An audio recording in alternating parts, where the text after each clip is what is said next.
වෙතවාරයක් සාදුනාදයක් පවත්වන්න ශ්‍රද්ධාවන්ත කාරුණික සත්පුරුෂ පින්වතුනි අද දවසේ පින්වත් හැම දිනම උදෑසන කාලය තුල පියවස් සමාදන් වෙලා ඒ සමාදන් වූ පියවස් සීලයන් තම තමාගේ ශක්ති ප්‍රමාණයෙන් තම තමාගේ හැකියාවට අනුව ආරක්ෂා කරගන්න ගමන් ඒ සීලේ මතම පිහිටලා සමාධිමත් සිතක් ඇති කරගෙන ලෝතර තථාගත බුදුරජාණන් වහන්සේ නිවී සැනසී වදාළ සුන්දරයි සාන්තයි ප්‍රියයි මනාපයි කියලා වදාළ යම් නිවීමක් යම් සැනසීමක් ඇද්ද ඒ නිවීම සැනසීම මේ ජීවිතේම සාක්ෂාත් කිරීමේ ස්පර්ශ කිරීමේ අරමුණින් කටයුතු කරන්නට යෙදුණා.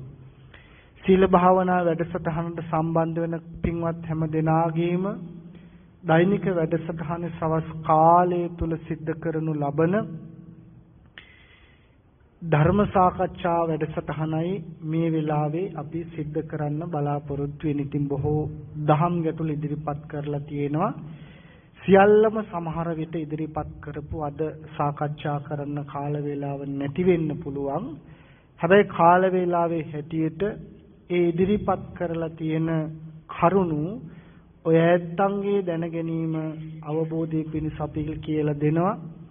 එතකොට මේ දහම් දැනුම තමන්ට ලැබුණාම තමන් උත්සාහ කරන්න ඕන, තමන් කටයුතු කරන්න ඕන ඒ දහම් දැනුම තුල හැසිරීලා නිවිච්ච කෙනෙක් බවට පත් වෙන්න. බුදුහාමුදුරුවෝ මේ ධර්මය පෞරක් හැටියට තමයි පෙන්වලා තියෙන්නේ. පෞරක් කියලා කියන්නේ කුමකටද? නදියකින් එතර වෙන්න උපකාර වෙන දෙයකට. අපි හැමෝම මෙතර ඉන්න කට්ටියක්. මෙතර හරි භයානකයි. හරිම නපුරු දේවල් සිද්ධ වෙන තැනක් තමයි මෙතර. ඒකට මෙතර නපුරෙන් මෙතර භයානක කමින් ගැලවෙන්න නම් ඊතරට යන්න ඕනේ. ඊතර හරි හොඳ ෂේම භූමියක්. ඒ ෂේම භූමියට යන්න බෑ, විශාල ජල පහරක් තියෙනවා. ඒකට ඒ ජල පහරෙන් කරදරයක් නැතුව යන්න නම් අපිට තියෙන හොඳ ශක්තිමත් පහුරක්. එහෙමනම් මේ සංසාර නදියෙන් ඊතර වෙලා නිවන නම් ෂේම භූමියට යන්න අපිට තියෙන පහුර තමයි මොකද්ද? මේ ධර්මය. ඒ නිසා මේ ධර්මයේ දැනගන්නකොට ධහම තුල තමන්ගේ දැනුම දියුණු වෙනකොට මොකද්ද වෙලා තියෙන්නේ? තමාගේ කෙලෙස් සංසිඳිලා තියෙන්න ඕනේ, නිවිලා තියෙන්න ඕනේ, සිත සමාහිත වෙලා තියෙන්න ඕනේ. ආන්ගේ කෙලෙස් සංසිඳීම සඳහා උපකාර වෙන කරුණක් තමයි මේ ධර්ම සාකච්ඡාව කියලා කියන්නේ. මංගල සූත්‍රයේ දේශනා කරනවනේ මොකද්ද? කාලේන ධම්ම සාකච්ඡා ඒතං මංගල මුත්තම. මේ ජීවිතයක් අභිවෘද්ධියටපත් වෙන ජීවිතයක් දියුණු වෙන කාරණාවක් තමයි මොකද්ද? ධර්ම සාකච්ඡාව. හැබැයි ඒ ධර්ම සාකච්ඡාවේදී ඉස්මතු කරන්න ඕන අපේ අදහස තමන්ගේ අදහස නෙවෙයි. කාගේ අදහසද? බුදුරජාණන් වහන්සේගේ අදහස. මේ ධර්මයේ කාගේ ධර්මයක්ද? බුදුරජාණන් වහන්සේගේ ධර්මයක්. ඒ නිසා හැම වෙලාවකම මතු කරන්න ඕන බුදුහාමුදුරෝ දේශනා කරපු දේ මිසක් අපිට වැටහෙන, අපිට හිතෙන, Tamanට දැනෙන දේ නෙමෙයි. ඒ බුදුහාමුදුරන්ගේ ධහම මතු කරගත්තොත් තමයි, උන්වහන්සේ දේශනා කරපු වචනේ මතු කරගත්තොත් තමයි අපිට නිවීමක් සංසිඳීමක් එන්නේ. ඒ නිසා ලෝතර තථාගත සම්මා සම්බුද්ධ රාජෝත්තමයන්න් වහන්සේ තමන් වහන්සේගේ ගුරුතෙන්හි තබා පූජනීයත්වයට පත් කළ ඒ උතුම් ස්වාස දහසක් ධර්මස්කන්ධයට මාගේ নমස්කාරය වේවා කියලා කවුරුත් සාදු කියලා අපි ධම් සාකච්ඡාවට යොමු. අපි කිසි කෙනෙක් පරිපූර්ණ අවබෝධයට පැමිණිලා නැහැ. නමුත් අපිට තේරෙන වැටහෙන හැටියට, අපිට දැනෙන හැටියට ධම් ග්‍රන්ථවල සඳහන් වෙන කරුණු ඔබට කියලා දෙනවා. ඒ ඔබ ගලපා ගත්තොත් ඔබට ඒකාන්ත නිවීමක් ලැබෙනවා. ඉතින් අපි ඉදිරිපත් කරලා තියෙන ප්‍රශ්න කිහිපයක්. ඒ අතරින් ප්‍රශ්න කොළ ගණනාවක් තියෙනවා. ඒ එක කොලයක ප්‍රශ්න 8ක් පමණ ඉදිරිපත් කරලා තියෙනවා. අපි ඉස්සල්ලා මේක කතා කරන්න කල්පනා කරනවා. පළවෙනි ප්‍රශ්නේ හැටියට ඉදිරිපත් කරලා තිනවා ධර්මයේ තුල ක්‍රියාවක් විපාකයක් තිබේ. ක්‍රියාව කරවන්නේ කෝ විඳින කෙනෙක් නැත. හේතුව පහදා දෙන්නේ කියලා. දැන් මේ ප්‍රශ්නේ දිහා බැලුවහම මොකක්ද අහලා තියෙන්නේ කියන එක ටිකක් තේරුම් ගන්න පැටලිලි සහගතයි. නමුත් අපි මතු කරගත්තොත් ධර්මයේ තුල ක්‍රියාවක් විපාකයක් තිබේ. ක්‍රියාව කරවන්නේ කෝ විඳින කෙනෙක් නැත. ඇයි එහෙම වෙලා තියෙන්නේ කියලා අහනවා. එතකොට දැන් මේ ප්‍රශ්නේදී අපි තෝරගන්න ඕන එකක් බුදුහාමුදුරෝ දේශනා කරපු ධර්මයට අනුව මේ සම්පූර්ණම සංසාරේ පටිච්ච සමුප්පන්න එකක්. හේතුඵල ධමයකට අනුව සැකසෙන එකක්. හේතුඵල ධමයකට සැකසෙන සසර ගමනක පවතින සත්‍යයක් වේද ඒ සත්වයත් පටිච්ච සමුප්පන්නයි. හේතුවක් නිසා හටගත්ත කෙනෙක්. හැබැයි මේ පටිච්ච සමුප්පන්න සත්වයා බුදුරජාණන් වහන්සේ පෙන්වුවේ සත්‍ය පුද්ගලයෙක් හැටියට නෙවෙයි. සත්‍ය පුද්ගලයෙක් හැටියට නෙවෙයි නාම රූප ධර්මයන් දෙකකගේ ක්‍රියාත්මක වීමක් පැවැත්මක් තියෙනවා. ඒ නාම රූපයන්ගේ පැවැත්ම ක්‍රියාවලිය ක්‍රියාත්මක වීම අවිද්‍යාසහගත සත්වය කෙනෙකුට පේනවා. අවිද්‍යාව නිසා සත්ව පුද්ගල සංඥාවක් හැටියට. එතකොට සැබවින්ම සත්‍ය පුද්ගලයෙක් ලෝකේ නැහැ. සත්‍ය පුද්ගලයෙක් පරමාර්ථ වශයෙන් ඇත්තේ එනමුත් සම්මුති වශයෙන් කතා කරනකොට මම මගේ තාත්තා මගේ අම්මා අයියා අක්කා නැන්ද මාමා හාමුදුරු උපාසක මහත්තයෝම අපි කතා කරනවා. ඒ කතා කරන අය ඒ කෙනාගේ ස්වභාවයට අනුව අවිද්‍යාවේ ප්‍රමාණයට තෘෂ්ණාවේ ප්‍රමාණයට තම තමාගේ ජීවිතයේ කර්ම රැස් කර ගැනීම සිද්ධ කරගන්නවා. මක් සිද්ධ කරගන්නවද? කර්ම රැස්වීම සිද්ධ වෙනවා ඒ කෙනාගේ අවිද්‍යාවේ තෘෂ්ණාවේ මමත්වයේ ප්‍රමාණයේ තරමටම. එතකොට එතන බලාගෙන ඉන්න කෙනෙකුට පේනවා මේ කෙනෙක් ඉන්නවනේ. කෙනෙක්නේ කතා කරන්නේ, කෙනෙක්නේ බරින්නේ, කෙනෙක්නේ සත්තු මරන්නේ, කෙනෙක්නේ මේ බොරු කියන්නේ කියලා පේනවා. හැබැයි ඇත්තටම පරමාර්ථ වශයෙන් බැලුවහම එතන කෙනෙක් කියලා දෙයක් නැහැ. නමුත් යම් කිසි කර්මයක් සිද්ධ වෙනවා. ඒ සිද්ධ වෙන කර්මයට විපාකයක් ලැබෙනවා. ඉතින් ඒක ලෝක ධර්මතාවයක්, ලෝකේ ස්වභාවයක්. බුදුරජාණන් වහන්සේ මේක දැක ගන්න බැරි ලෝක සත්වයාට අවිද්‍යාවෙන් මෙහෙච්ච ලෝක සත්‍යයට මේ සත්‍යයක් හැටියට පුද්ගලෙක් හැටියට පෙනෙන මේ ක්‍රියාවලිය එහෙම නෙවෙයි කියලා දැක ගන්න දේශනා කළා. දැන් පටිච්ච සමුප්පන්න සංසාර ගමනේ හිත කාටවත් අයිති එකක්ද? හිත කාටවත් අයිතිද? හිතට ප්‍රත්‍ය වෙන ස්වභාවයේ බාහිර හැදුනහම හෝ සැකසුනාම හිතක් උපදිනවා. ඒ උපදින හිත කාටවත් අයිති නෑ. හැබැයි අපි ඒ හිතට අයිතිකාරයෙක් දාලා තියෙනවා. කවුද අයිතිකාරයා? මම කියන කෙනා. ඒ හිතට අයිතිකාරයෙක් අපි දාගෙන තියෙනවා. ඒ අයිතිකාරයෙක් දාගෙන තියෙන නිසා මම මගේ හිත මට ඕන විදිහට හිතනවා ආදී වශයෙන් අපි ගලපගෙන තියෙනවා. ඒ නිසා මේ ප්‍රශ්නෙට උත්තරයක් හැටියට මේ ලෝකේ සත්‍ය පුද්ගලයෙක් නැහැ. ඒ නැති නිසා තමයි බුදුහාමුදුරෝ දේශනා කළේ ක්‍රියාවක් තියෙනවා. ඒ කරන ක්‍රියාවට මොකක් ලැබෙනවද? විපාකයක් ලැබෙනවා කියලා දේශනා කළේ නිසා. හේතුව ඒක ඇත්තටම නැහැ. ඇත්තටම තියෙනවා නම් හැමදාම තියෙන්න ඕනේ. හැමදාම ඉන්න ඕනේ. හැමදාම ඉන්නේ නැහැ. හේතු ටික තියෙනකන් පවතිනවා. හේතු ටික නැති වුනහම මොකද්ද වෙන්නේ? හේතු ටික නැතුණාම මොකද්ද වෙන්නේ? නිරුද්ධ වෙලා යනවා, නැති වෙලා යනවා.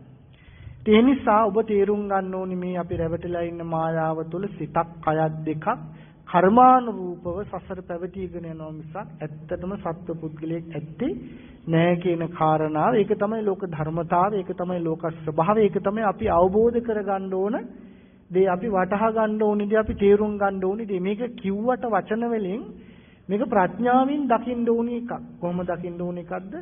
නුවණකට තේරෙන වැටහෙන එකක් මිසක් වචන වලින් සම්මුතියකින් දැනුමකින් තේරුම් ගන්න බෑ. ඒකත් අපි තේරුම් ගන්න ඕනේ. නිසා විශේෂ හේතුවක් නෑ. ඒක තමයි ස්වභාවය, ඒක තමයි සත්‍ය, ඒක තමයි යථාර්ථය කියන එක අපි තේරුම් ගන්න ඕන. ඊළඟට දෙවෙනි ප්‍රශ්නේ අහනවා සංඛාර කියන වචනය අවස්ථාවන්හි වෙනස් වෙන ආකාරය පිළිබඳව තේරුම් කරලා දෙන්න කියලා සඳහන් කරලා තියෙනවා. දැන් මේ ලෝකේ බොහෝ දේවල් වලට සැබෑ නිර්වචන අර්ථකථන ලැබෙන්නේ කවුරු නිසාද? බුදුරජාණන් වහන්සේ නිසා. වෙන කවුරුවත් නිසා ලැබෙන්නේ නැහැ. එතකොට මේ සංඛාර කියන වචනයත් විවිධ තැන්වල විවිධ විදිහට අර්ථකථන දක්වලා තියෙනවා. ඒක අපි තෝරගත්තාම ඒක අපි වටහා ගත්තාම අපි පැටලෙන්නේ නැහැ. නැත්තම් අපි පැටලිලි සහගත වෙනවා මේ සංඛාර කියන තැන තේරුම් ගන්නකොට. සාමාන්‍යයෙන් මේ සංඛාර කියන වචනය ප්‍රධාන වශයෙන් ආකාර හතරකට බුදුහාමුදුරු දේශනා කරලා තියෙනවා. ආකාර කීයකට පෙන්නලා දීලා තියෙනවද? ආකාර හතරකට. ඒ ආකාර හතර තමයි සංකත සංකාර, අபிසංකත සංකාර, අபிසංකරණ සංකාර, ප්‍රයෝගාභි සංකාර කියලා දක්වනවා. සංකත සංකාර කියලා කියන්නේ හේතු ප්‍රත්‍යයන්ගෙන් හටගත්ත යමක් වේද? මොනවාද? හේතු ප්‍රත්‍යයන්ගෙන් හටගත්ත යමක් වේද? ඒ හටගන්න සියල්ලටම කියනවා මොනවා කියලාද? සංඛාර කියලා. ඒක හැඳින්වුවා සංකත සංකාර. දැන් අපි මේ බාහිර ගත්තාම ශරීරය ගත්තත්, බාහිර පේන්න තියෙන දේවල් ගත්තත්, කනට ඇහෙන, දිවට දැනෙන, නාසයට දැනෙන, ශරීරයට දැනෙන හැම එකක්ම මොකද්ද? සංඛාර නමින් තමයි හඳුන්වන්නේ. ඒ සංඛාර ඔක්කොම මොකින් හැදිච්ච ඒවාද? හේතු ප්‍රත්‍යයන්ගෙන් හැදිච්ච ඒවා. දැන් මේ ශරීරය කොහොමද හැදුනේ? මවගේ තාත්තාගේ එකතු වීම නිසා හැදිච්ච ශරීරයේ ආහාර නිසා මොනව වෙනවද? ආහාර උණුසුම නිසා පවතිනවා. ආහාරත් උණුසුමත් ලැබෙන තාක්කල් මේ ශරීරය මොකක් වෙනවද? පවතිනවා. මේක නැති වුණ ගමන් මොකද්ද වෙන්නේ? නැති වෙලා යනවා. ඒ නිසා මේ සංඛාර විස්තර කරන තැන සංකත සංඛාරකෝ හේතු ප්‍රත්‍යයන්ගෙන් හටගත්ත දේවල්. බාහිර ආධ්‍යාත්මික කියලා කොටස් දෙකක් තියෙනවා. මොනවාද? බාහිර ආධ්‍යාත්මික. බාහිර දේවල් තමයි මොනවාද? රූප, ගන්ධ, රස, ස්පර්ශ කියන දේවල්. ඊළඟට ආධ්‍යාත්මික ගත්තාම ඇස, කන, නාසය, දිව, ශරීරය සහ අසහරහා පහළ වෙන විඥානයේ, කන නිසා පහළ වෙන විඥානයේ, සිත නිසා, නාසය, දිව, ශරීරය නිසා පහළ වෙන විඥාන කියන මෙන්න මේවට කො මොකක් කියලාද? ආධ්‍යාත්මික සංකාර. සිතේ පහළ වෙන චිත්තචෛතසික ධර්මයන්. ඒතකොට සංකත සංකාර කියන්නේ ඒවා මොනවාද එහෙනම්? හේතු ප්‍රත්‍යයන්ගෙන් හටගත්ත දේවල් වලට. ඔන්න දැන් බලන්න මෙහෙම අත් දෙක එකතු කරලා ගැහුවොත් මොකක්ද වෙන්නේ? මෙහෙම අත් දෙක එකතු කරලා ගහන එකට කියන මොකක් කියලාද? අප්පුදියක් ගහනකොට මෙහෙම අත් දෙක එකට ගැටෙනකොට මොකද්ද වෙන්නේ? මොකද්ද වෙන්නේ? සද්දයක් එනවා. ඒක දිගට මෙහෙම අත් දෙක ගැටුනොත් එහෙම මොකද්ද වෙන්නේ? එක දිගට සද්දේ පවතිනවා. මේ අත් දෙක ගැටෙන එක නැවතුම් මොකද වෙන්නේ? සද්දේ නිරුද්ධ වෙනවා. සංගත සම්පකාරවල හේතුව තමයි. දැන් අපි කෑම කනවා. හොඳට පෝෂදායාර කන්න මොකද වෙන්නේ? ඕන් හරි ශරීරය හැඩ වෙලා පාට වැටිලා එනවා. ඕක කණ්ඩ නැතුව යනවා. කාලයක් විතර නීගයක් එනවා. දැන් මේ තේරුම් ගන්න සංකත සංකාර හේතු ප්‍රත්‍යයෙන් හටගත්තේ කියවනේ. දැන් ඔන්න දුර්භීක්ෂයක් එනවා. කණ්ඩත් නැහැ බොන්නත් නැහැ. දැන් මාසයක් විතර යනකොට අර ලස්සනට හිටිය කට්ටියට මොකද වෙන්නේ? ඇදිලා ගිහිල්ලා කිට්ටු වෙලා වර්ණේ නැති වෙලා මොකද වෙලා තියෙන්නේ? හේතු ටික නැති වෙනකොට අර සංඛාර ධර්ම ටික විනාශ වෙනවා. දැන් ලෙඩ වුණාම කට්ටියට වෙන්නේ හොද්දට බෝලේ වගේ මහතර ඉන්නවා දැන්. ලෙඩ වෙලා මොකක් හරි වෙලා ස්පිරිතාලේ නවත්තලා ඩෙන්ගු හැදිලා කන්න බෑ දැන් මෙයාට. අපි යනවා සති දෙක තුනකින් බලන්න. අනේ අර බෝලේ වගේ හිටපෙක් කරන්න මොකද වෙලා තියෙන්නේ? කිට්ටු වෙලා ගිහිල්ලා. ඒ බෝලේ වගේ හිටියේ මොකක් නිසාද? හොඳට කන්න හම්බෙනකම්. දැන් කන්න ලැබෙන්නේ නැහැ. ශරීරය මොකද්ද වෙලා තියෙන්නේ? කිට්ටු වෙලා ගිහලා ඔන්න සංකත සංකාරවල ස්වභාවය. හේතුප්‍රත්‍යයෙන් හටගත්තා නම් මොකද්ද වෙන්නේ? ඒ හේතුව නැති වෙනකොට විනාශ වෙනවා. ආධ්‍යාත්මික පැත්ත අපි ගලපගමු. ඔය වගේ බාහිර ඒවට බලන්න. ගහකට වතුර දානකම් මොකද වෙන්නේ? ගහ හොඳට තියෙනවා. වතුර දාන එක නැවතුත් එහෙම පෝච්චියක තියෙන දැන් දවස් දෙක තුනක් මොකද වෙන්නේ? මෙල වෙලා යනවා. ඇයි? එයාට අවශ්‍ය ප්‍රත්‍ය ටික ලැබෙන්නේ නෑ. ඒ හිතටත් එහෙමනේ. දැන් අද දවස පුරාවටම ප්‍රත්‍ය ලැබෙන්නේ මොන ඇති වෙන්නද? ශ්‍රද්ධාව ඇති වෙන්න.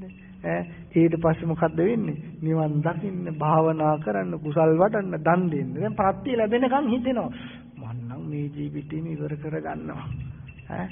හේතුව දැන් තියෙනවනේ. ඒ නිසා හිතනවා සිල් ටික හොඳට රකින්නවා කියලා. දැන් ගෙදර යනවා. ගෙදරදී ලැබෙන්නේ මොනවාද? මීට ප්‍රතිවිරුද්ධ එකක්. එතකොට දැන් අර ටිකට මොකද්ද වෙන්නේ? විරුද්ධ ඒවා ටිකක් හැදෙනවා. ඒ විරුද්ධ ඒවා ටික හැදුනේ කොහොමද? ඊට අදාළ ප්‍රත්‍ය ලැබෙනවා. දැන් අද හිතිච්ච ටික හිතන ආයි ඊළඟ පොයනකන් ඉන්න ඕනේ. ඒ ඊළඟ පොයන ඊට අදාළ ප්‍රත්‍ය ටික ලැබෙන්නේ. එහෙනම් සංගත සංඛාර කියන්නේ බාහිරත් ආධ්‍යාත්මයත් තුල හේතු නිසා හටගත්ත යමක් වේදී හටගත්ත සියල්ලටම කියනවා මොකක් කියලාද? සංකත. ওই සංඛාර විස්තර කරන විදිහක් එක තැනක සංකත සංඛාර කියලා කියනවා. ඊළඟට කියනවා අபிසංකත සංඛාර කියලා. අபிසංකත සංඛාර කියලා කියන්නේ විශේෂයෙන් සකස් කරන ලද ස්වභාවයන්ට. මොනවාද මේ අபிසංකත සංඛාර කියන්නේ? විශේෂයෙන් සකස් කරන ලද ස්වභාවයන්. මොකද මේ විශේෂයෙන් සකස් කරන ලද කියන්නේ? කාම, රූප, අරූප කියලා මේ ලෝකේ භූමි තුනකට බෙදලා තියෙනවා බුදුහාමුදුරුවෝ. කීයකට බෙදලා තියෙනවද? කාම, රූප, අරූප. මේ කාම ලෝකේට එන්න අවශ්‍ය කරන මානසික ස්වභාවය විශේෂයෙන් හදන්න ඕනේ අපි. හැදෙන්න ඕනේ. ඒක හැදුනම තමයි කාම ලෝකෙට ඉන්නේ. දැන් මේ මනුස්ස ලෝකෙට නිකන් එන්න පුළුවන්ද? මනුස්ස ලෝකෙට නිකන් එන්න බෑ. මොකද්ද තියෙන්න ඕනේ? ඒ අවශ්‍ය කරන මානසික ස්වභාවය සකස් කරන්න. එහෙනම් මේ කාම, රූප, අරූප කියන ලෝකවල යම් ස්වභාවයක් පවතිනවද? විශේෂයෙන් ඒවා සැකසුනේ අර කාම, රූප, අරූප කියන ලෝකවල උපදින්න හදාගත්ත මානසික මට්ටම් වලට අනුව. ඒ මානසික මට්ටම් වලට අනුව හදාගත්ත රූප ලෝකී සැකසීලා තියෙන දේවල් ටික මොකක් කියලාද? අபிසංකත රූප. දැන් ඕක තේරුණාද? තේරුණාද? නෑ. තේරුණේ නෑ. ඕක තේරුම් ගන්න මං කියන්නම්. දැන් ඔන්න කාම ලෝකේ ගමුකෝ. දැන් මෙයා ඉපදිලා ඉන්නේ මොන රටේද? මොන රටේ? ඉන්දියන් සාගරේ මුතු ඇටේ නම් වූ පෙරදිග ධාන්‍යගාරේ. හරිද? ෂෝක් නේ එහෙම කිව්වහම. එහෙම එකක් නෑ. ඒ ඉස්සර. දැන් එහෙම කියන්න බෑ. දැන් ඔන්න මේ රටේ ඉපදිලා ඉන්නවා. දැන් කාම කියන ලෝකයේ තුල කාම භූමිය ඉපදිලා ඉන්නවා. තව කෙනෙක් උපදිනවා ඇමරිකාවේ. කොහෙද? ඇමරිකාවේ. තව කෙනෙක් උපදිනවා ඉතියෝපියාවේ. දැන් ඔන්න එකම කාම ලෝකයේ රටවල් තුනක ඉපදිලා තියෙන මේ තුන් දෙනාට මුණ ගැහෙන දේවල් මොනවාද? කෙනාට වෙනස්ද නැද්ද? දැන් ලංකාවේ කෙනාට හම්බෙනවනේ ඉතියෝපිය කෙනාට හම්බෙන්නේ. ඒ දෙගොල්ලන්ටම හම්බෙනව නෙවෙයි ස්වභාවයක් නෙවෙයි ඇමරිකාවේ තියෙන්නේ. ඒ ඔක්කොටම වඩා වෙනස් කෙනෙකු දිවි ලෝකේ. ඊට වඩා වෙනස් ඒ භූමියේ. දැන් ඒ භූමියේ සැකසුනේ කොහොමද? කාම, රූප, අරූප කියන තැන්වල තමන් හදාගත්ත ස්වභාවයේ තමයි හම්බ වෙන්නේ. ආන්නේ සකසගත්ත ටිකට කියනවා මොකක් කියලාද? අபிසංකත රූපය. දැන් සමහර අය මනුස්ස ලෝකෙනේ එක හැක් වපරයි. හදාගත්ත එකක් ඒක තමයි විශේෂයෙන්. සමහර අය උපදිනවා නහය ඇද වෙලා. සමහර අයගේ කට ඇද වෙලා, ඇඟිලි ඇද වෙලා. දැන් මේ මොනවාද? විශේෂයෙන් හදාගත්ත ඒවා. ඉතින් ඒවා හම්බ වෙනවා. ආන්නේ විශේෂයෙන් හදාගත්ත, විශේෂයෙන් සකස් කරගත්ත දේවල් වලට කියනවා මොකක් කියලාද? අபிසංකත සංඛාර. සමහර අය උපදිනකොට නිල් පාට ඇස් තියෙනවා. රන්වන් පාටයි ශරීරේ වර්ණය. කවදාව පයින් යන්න ඕනේ, බස් එක යන්න ඕන ඔක්කොම හම්බ වෙලා. ඒ මොනවාද? හදාගත්තේ අபிසංකත සංඛාර. තව කෙනෙක් උපදිනවා ජීවිතේකට සමහර වෙලාවකට රසවත් කෑමක් නැහැ. රසවත් කෑමක් නැහැ. හදාගත්ත එක විශේෂයෙන් ඒගොල්ලෝ හදාගත්තේ. තව තියෙනවා විශේෂයෙන් හදාගන්නේ මොනවා? ඒ සතර අපාය.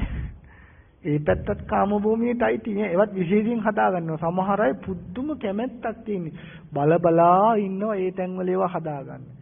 සතුන්ගේ අතපය කඩනවා, බනිනවා, ගරහනවා, දොස් කියනවා, මරනවා, හොරකම් කරනවා. මේ හදාගත්තේ ඒවට අනුව එහෙදි හම්බෙන්නේ මොනවාද?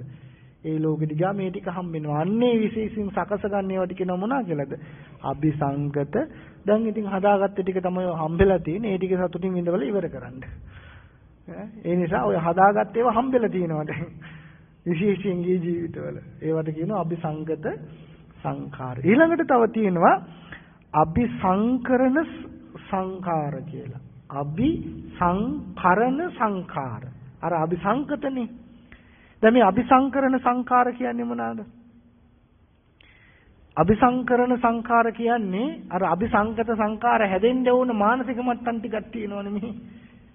ආනේ හිතේ තියෙන කුසල කුසල චේතනාවන්ට කියන මොනවා කියලාද? අபிසංකරණ සංකාර. ඒ කියන්නේ දැන් අර හම්බෙන ඒවා ටික අර විශේෂයෙන් සකස් කරගන්න ඒවා ටික කොහෙද හදන්නේ? දැන් හදන්නේ. දැන් ඔන්නේ හිත ඇතුලේ ක්‍රියාත්මක වෙන විදිහට හැදෙනවා. අන්නේ හිත ඇතුලේ හැදෙන ක්‍රියාත්මක වෙන දේවල් වලට කියනවා මොකක් කියලාද?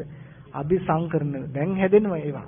දැන් ඔය ඇත්තන්ගේ මොන සංකරණද හැදෙන්නේ බැලුවාම හොඳ ඒවානේ. දිව්‍ය ලෝකේ යන්න පුළුවන්. මනුස්ස ලෝකෙට ආපුවම හොඳ සැපවත් ජීවිත ලැබෙනවා. හැබැයි ඉතින් ඕක ටික වෙලාව ටික අද දවසේ විතරයි. ගෙදර ගියාම ඊට වඩා හාත්පසින් වෙනක් එකක් හැදෙනවා. එහෙනම් සංඛාර වචනේ විස්තර කරනකොට කොහොමද? අபிසංකරණ සංඛාර. අර මුලින් කියන කාම රූප අරූප කියන භවවල මුණ ගැහෙන දේවල් මුණ ගැහිම පිණිස වර්තමාන සකස් කරන කුසල අකුසල චේතනාවන්ට කියනවා මොනවා කියලාද? අபிසංකරණ සංකාර. ඊළඟට තියෙනවා පයෝගාභි සංකාර කියලා එකක්. පයෝගාභි සංකාර. පයන්න යොයන්න ඊට පස්සේ ගායන්න මහ ප්‍රාණ බියන්න සංකාර. පයෝගාභි සංකාර. මොකද මේ පයෝගාභි සංකාර කියලා කියන්නේ? මොකද පයෝගාභි සංකාර කියලා කියන්නේ? කායික මානසික වීරියට. මොකද්ද? කායික මානසික වීරියට කියන මොකක් කියලාද? කුසල් කරන්නත් ඕන වීරිය තියෙන්න ඕන. අකුසල් කරන්නත් වීරියක්. මේ දෙපැත්තටම යෙදෙනවා මේක. නිකන් ඉබේ වෙන්නේ අකුසල් කරන එක.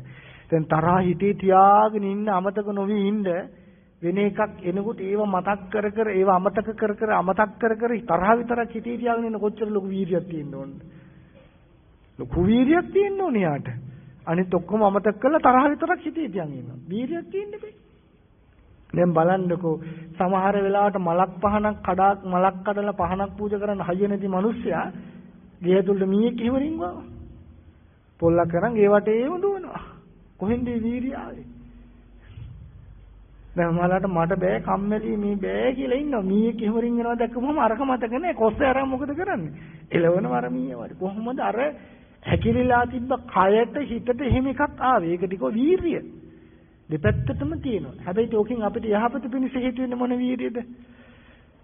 මොන මේ දැන් ඔන්න පයෝගාභි සංකාර හොඳට තියෙන්න ඕනි වෙලාවක් මේ අයට. අද දවසම උද්දී ඉඳලා වාඩි වෙලා ඉඳලා බණ අහලා දැන් හරි වෙහෙස කරද නැද්ද? කයට දෙහෙට්ටුයි හිතට දෙහෙට්ටුයි සමහර අයට ඈන්නුත් යනවා. ඉතින් අර ලේන්සියෙන් වහගන්නවා ආඳුරන්ට පෙනේ කියලා. කමන්නේ. ඕක පෙනුනට දැන් මේ මොකද්ද වෙලා තියෙන්නේ? අර පසුබසිනවා. දැන් ඕක යට කරගෙන කුසලයේ තුල ඉන්න මොකද්ද තියෙන්න ඕනේ? වීරියක් තියෙන්න ඕනේ. ඒක කියනවා මොකක් කියලාද? පයෝගාභි සංකාර. ඒක හොඳ පැත්තට අපි හදා ගන්න ඕන. වීරිය හොඳ පැත්තට තියෙන්න ඕන. කුසල පැත්තට තියෙන්න ඕනේ. එහෙම නැති වුණොත් එහෙම අපේ වීරිය වැඩිපුර තියෙන්නේ මොන පැත්තටද? මන් නෙවෙයි කියන ඔය ඇත්තෝම කියනවා අකුසල පැත්තට තියෙන්නේ කියලා. කමන්නේ ඒක පිළිගන්නේ කොහොමදයි? හැබැයි අපි මොකද්ද කරන්න ඕනේ? මේ වීරිය හදා ගන්න ඕනේ මොන පැත්තටද? කුසල පැත්තට හදා ගන්න ඕනේ. මේ වීරියක් අපිට තියෙන ලොකු වීරියක් අපිට තියෙන්න ඕන. ඒ නිසා පයෝගාභි සංකාරය කම්මැලි කෙනෙකුට මේ ශාසනයේ ප්‍රතිඵල ලබන්න බෑ. ඉතින් ඒ නිසා බෞද්ධයන් හැටියට හොඳ වීරියවන්තයෝ වෙන්න ඕන. කවුරු වෙන්න ඕනද? හොඳ වීරියවන්තයෝ වෙන්න ඕනි. ලෞකික ලෝකෝත්තර ජීවිත දෙකම සාධනය කරගන්න. ලෞකිකත්වයේ තුලත් සාර්ථක වෙන්න වීරිය ඕන. ලෝකෝත්තර ජීවිතයේ තුලත් සාර්ථක වෙන්න මොකද්ද තියෙන්න ඕනේ? වීරිය තියෙනවා. වීරිය නැති කෙනා මෙලොවත් පිරිහිනවා. පරලොවත් බලන්න වීරියට දුන්න තැන බුදුහාමුදුරු බෝධිපාක්ෂික ධර්ම වල සතර සම්‍යක් ප්‍රදාන් වීරිය කියලා වෙනම කිව්වා. වීරිය චෛතසිකයට එච්චර මුල් තැනක් දුන්නා. එතන කොච්චර වීරියක් අපිට තියෙන්න ඕනද? අර බෝසතාණන් වහන්සේගේ ජීවිතය කියනනේ චතුරංග සමන්නාගත වීරිය මොකද්ද? as is must ලේනහර වේලිලා ගියත් මං අවබෝධ කළ යුතු දේ අවබෝධ කරගන්නේ නැහැ කියලා අපිට නම් ඉතින් එච්චර හරියක් වෙන්න ඕනේ. පුංචි වේදනාවක් ආව නම් ඇති පන බය නැගිටිනවා. යන්තම් කකුල රෙදුණා නම් ඇති මගේ මේක කැඩෙයි කියලා භාවනාව නවත්තන. කැඩුනම මොකෝ භාවනා කරලා. එහෙම කැඩෙන්නෙත් නැහැ. ඒත් බය නැගිටිනවා. ඒ තරම් වීරිය අපේ නැහැ. ඒ නිසා පයෝගාභි සංකාර කියන්නේ මොකද්ද? කායික මානසික වීරියට කියනවා. ඔන්න ඔය විදිහට මූලික වශයෙන් වීරිය සඳහන් කරනවා. මම මේ සරලව කියන්නේ ගැඹුරට නෙවෙයි නැත්තම් තේරුම් ගන්න අදහස් කරගන්න මේ කියන්නේ. එහෙනම් මූලික වශයෙන් සංඛාර පදේ ආකාර කීයකට විස්තර කරනවද? 4කට. මොනවද? අபிසංකත සංඛාර, අபிසංකත සංඛාර, අபிසංකරණ සංඛාර සහ මොකද්ද? පයෝගාවි සංඛාර. ඊළඟට මේ සංඛාර කියන වචනේ තවත් යෙදෙනවා අවිද්‍යාපච්චය සංඛාර කියන තැන. අහලා තියෙනවද නැද්ද? අවිද්‍යාපච්චය සංඛාර කියන තැන වෙනම අදහසකින් වෙනම ස්වභාවකින් තමයි එතන යෙදෙන්නේ. අවිද්‍යාපච්චය සංඛාරා කියන තැන ආකාර 3කට සංඛාර කියන පදේ විස්තර කරනවා. කොහොමද? පුඤ්ඤාවි සංඛාර, අපුඤ්ඤාවි සංඛාර, ආනිඤ්ඤාවි සංඛාර කියලා. ඒ කියන්නේ පින්, පව් ඊළඟට ධානය කියන මට්ටම්. එතකොට ඒ පින්පව් ධානය කියන මට්ටම් වලට අනුව හදාගත්ත මානසික මට්ටමට අනුව ඊළඟට කොහේ හරි ප්‍රතිසන්දිය ලබන්න සිද්ධ වෙනවා. අභිධර්මානුකූලව බැලුවොත් එහෙම පුඤ්ඤාවි සංඛාර කියනකොට කාමාවචර කුසල් සිත් 8යි රූපාවචර කුසල චේතනා 5යි තමයි ගෙනින්නේ. අපුඤ්ඤාවි සංඛාර කියන තැන අකුසල චේතනා 12 තමයි තනිකරම එතන ගෙනින්නේ. ආනිඤ්ඤාවි සංඛාර කියන තැන අරූපාවචර ධාන සිත් 4 තමයි එතන ගෙනින්නේ. එතකොට සඳහන් කරනවා මේ පුණ්‍ය අපුණ්‍ය ආනිඤ්ඤ කියන ස්වභාවයන් හිත ඇතුලේ හැදෙනවා. ඒ හැදෙන එකට අනුරූපව ඊළඟට මොකද්ද පහළ වෙන්නේ? ප්‍රතිසන්දි විඥානේ පහළ වෙන එකයි කිව්වේ සංඛාරපච්චය විඥාන. එහෙනම් එතන සංඛාර කියලා පටිච්චසමුප්පාද කියන්නේ මොකද්ද? කෙනෙකුගේ සිතේ හැදෙන ස්වභාවයන් මට්ටම් 3ක්. ඒ පින්, පව්, ධාන වශයෙන් දැනගන්න ඕනේ. ඊළඟට සංඛාර කියන පදේ තවත් විස්තර කරනවා කාය සංඛාර, වචී සංඛාර, මනෝ සංඛාර කියලා. කාය සංඛාර කියනකොට එතන සඳහන් කරන්නේ මොකද්ද? ආස්වාස ප්‍රස්වාස. ආස්වාස ප්‍රස්වාස මේ කයේ පැවැත්මට උපකාර වෙන්නේ මොකද්ද? ආස්වාස ප්‍රස්වාස. මේ ආස්වාසය ප්‍රස්වාසය නැවතුනොත් මොකද වෙන්නේ? පොඩ්ඩක් වෙලා නහය අල්ලගෙන ඉඳලා බලන්න හුස්ම ගන්න එක නවත්තලා. ටක් ගාලා මේ අත මොකද වෙන්නේ? කොච්චර හිතන් හිටියත් මම මේක අල්ලගෙන ඉන්නවා කියලා අල්ලන් ඉන්න බෑ. අත ටක් ගාලා ගැලවිලා යනවා. ඇයි? මේ කයට හුස්ම ඕන. දැන් ඔන්න කවුරු හරි අපි නෙමෙයි බලෙන් නහයත් අද කරන් ඉන්නවා දැන්. කවුරු හරි වෙන කෙනෙක්. දැන් ටික වෙලාවක් ගියොත් මොකද වෙන්නේ? කයට පැවැත්මට අවශ්‍ය දේවල් ලැබෙන්නේ නැහැ. එතකොට මොකද්ද වෙන්නේ? එක්ක සිහි මුර්ජා වෙනවා. එහෙම නැත්නම් සදාහටම ඇස් දෙක පීවිලා යනවා. එහෙනම් කයේ පැවැත්මට උපකාර වෙන දෙයට කිව්ව මොකක් කියලාද? කාය සංඛාර. ඒකට කිව්ව මොකක් කියලාද? ආස්වාස ප්‍රස්වාස. ඊළඟට සඳහන් කරන වචී සංඛාර. වචී සංඛාර කියන්නේ මොකද? මේ වචනය. වචනයේ පැවැත්ම පිණිස උපකාර වෙනවා. චෛතසික දෙකක්. ඒ දෙකට කිව්ව මොකක් කියලාද? විතක්ක විචාර කියන ස්වභාවය. ඒ විතක්ක විචාර කියන චෛතසික දෙක උපකාර වෙනවා මොකේදද? මේ වචනේ පැවැත්මට. සිතේ පැවැත්මට මනෝ සංඛාරයට උපකාර වෙනවා කෝ බුදුරජාණන් වහන්සේ මොකද්ද? සංඥාව සහ වේදනාව. මනෝ සංඛාරයට උපකාර වෙන්නේ මොනවාද? හඳුනා ගැනීමත් විදීමත් කියන දෙක. අන්න ඔය විදිහට සංඛාර පදේ විස්තර වෙනවා. ඊළඟට තව කියනවා බාහිර සංඛාර, ආධ්‍යාත්මික සංඛාර. අපි සංකත සංඛාර වලදී කතා කරේ. ආන් ඔය විදිහට සංඛාර කියන පදය ධර්මයේ තුල අර්ථකථන දක්වලා තියෙනවා. දැන් මම හිතනවා ඒ ටික ප්‍රමාණවත් වෙයි කියලා මේ සංඛාර කියන වචනය පිළිබඳව. ඊළඟට අහලා තියෙනවා සෝවාන් වූ අය අරහත් මාර්ගඵලය. ඒ කොළේම තියෙන තවත් තුන්වෙනි ප්‍රශ්නේ. සෝවාන් වූ අය අරහත් මාර්ගඵල අවබෝධය කර ගැනීමට ගුරු උපදෙස් ලැබිය යුතුද? දැන් සෝවාන් වූ කෙනෙක් මාර්ගඵලයක් ලැබුවට පස්සේ එයා උපරිම උපදින්නේ ආත්ම භාව කීයද? 7. ඊට වඩා උපදී එයා භාවනා කළත් නැතත් මොනවා ඔහි හිටියත් එයා 7කට වඩා උපදින්නේ නැහැ. ඒකට සෝවාන් මාර්ගඵලයක් ලැබපු කෙනෙකුට ඉක්මනින්ම සසර ගමන කෙටි කරගන්න නම් මාර්ග උපදේශකය තියෙන්න ඕනේ. හැබැයි මාර්ග උපදේශකත්වයේ ලැබුණත් නැතත් එයාට අරහත්ත්වයේ කරා තනියම යන්න පුළුවන්කම ලැබෙනවා. ඇයි ලැබෙන්නේ? එයා දැන් මාර්ගය දන්නවා.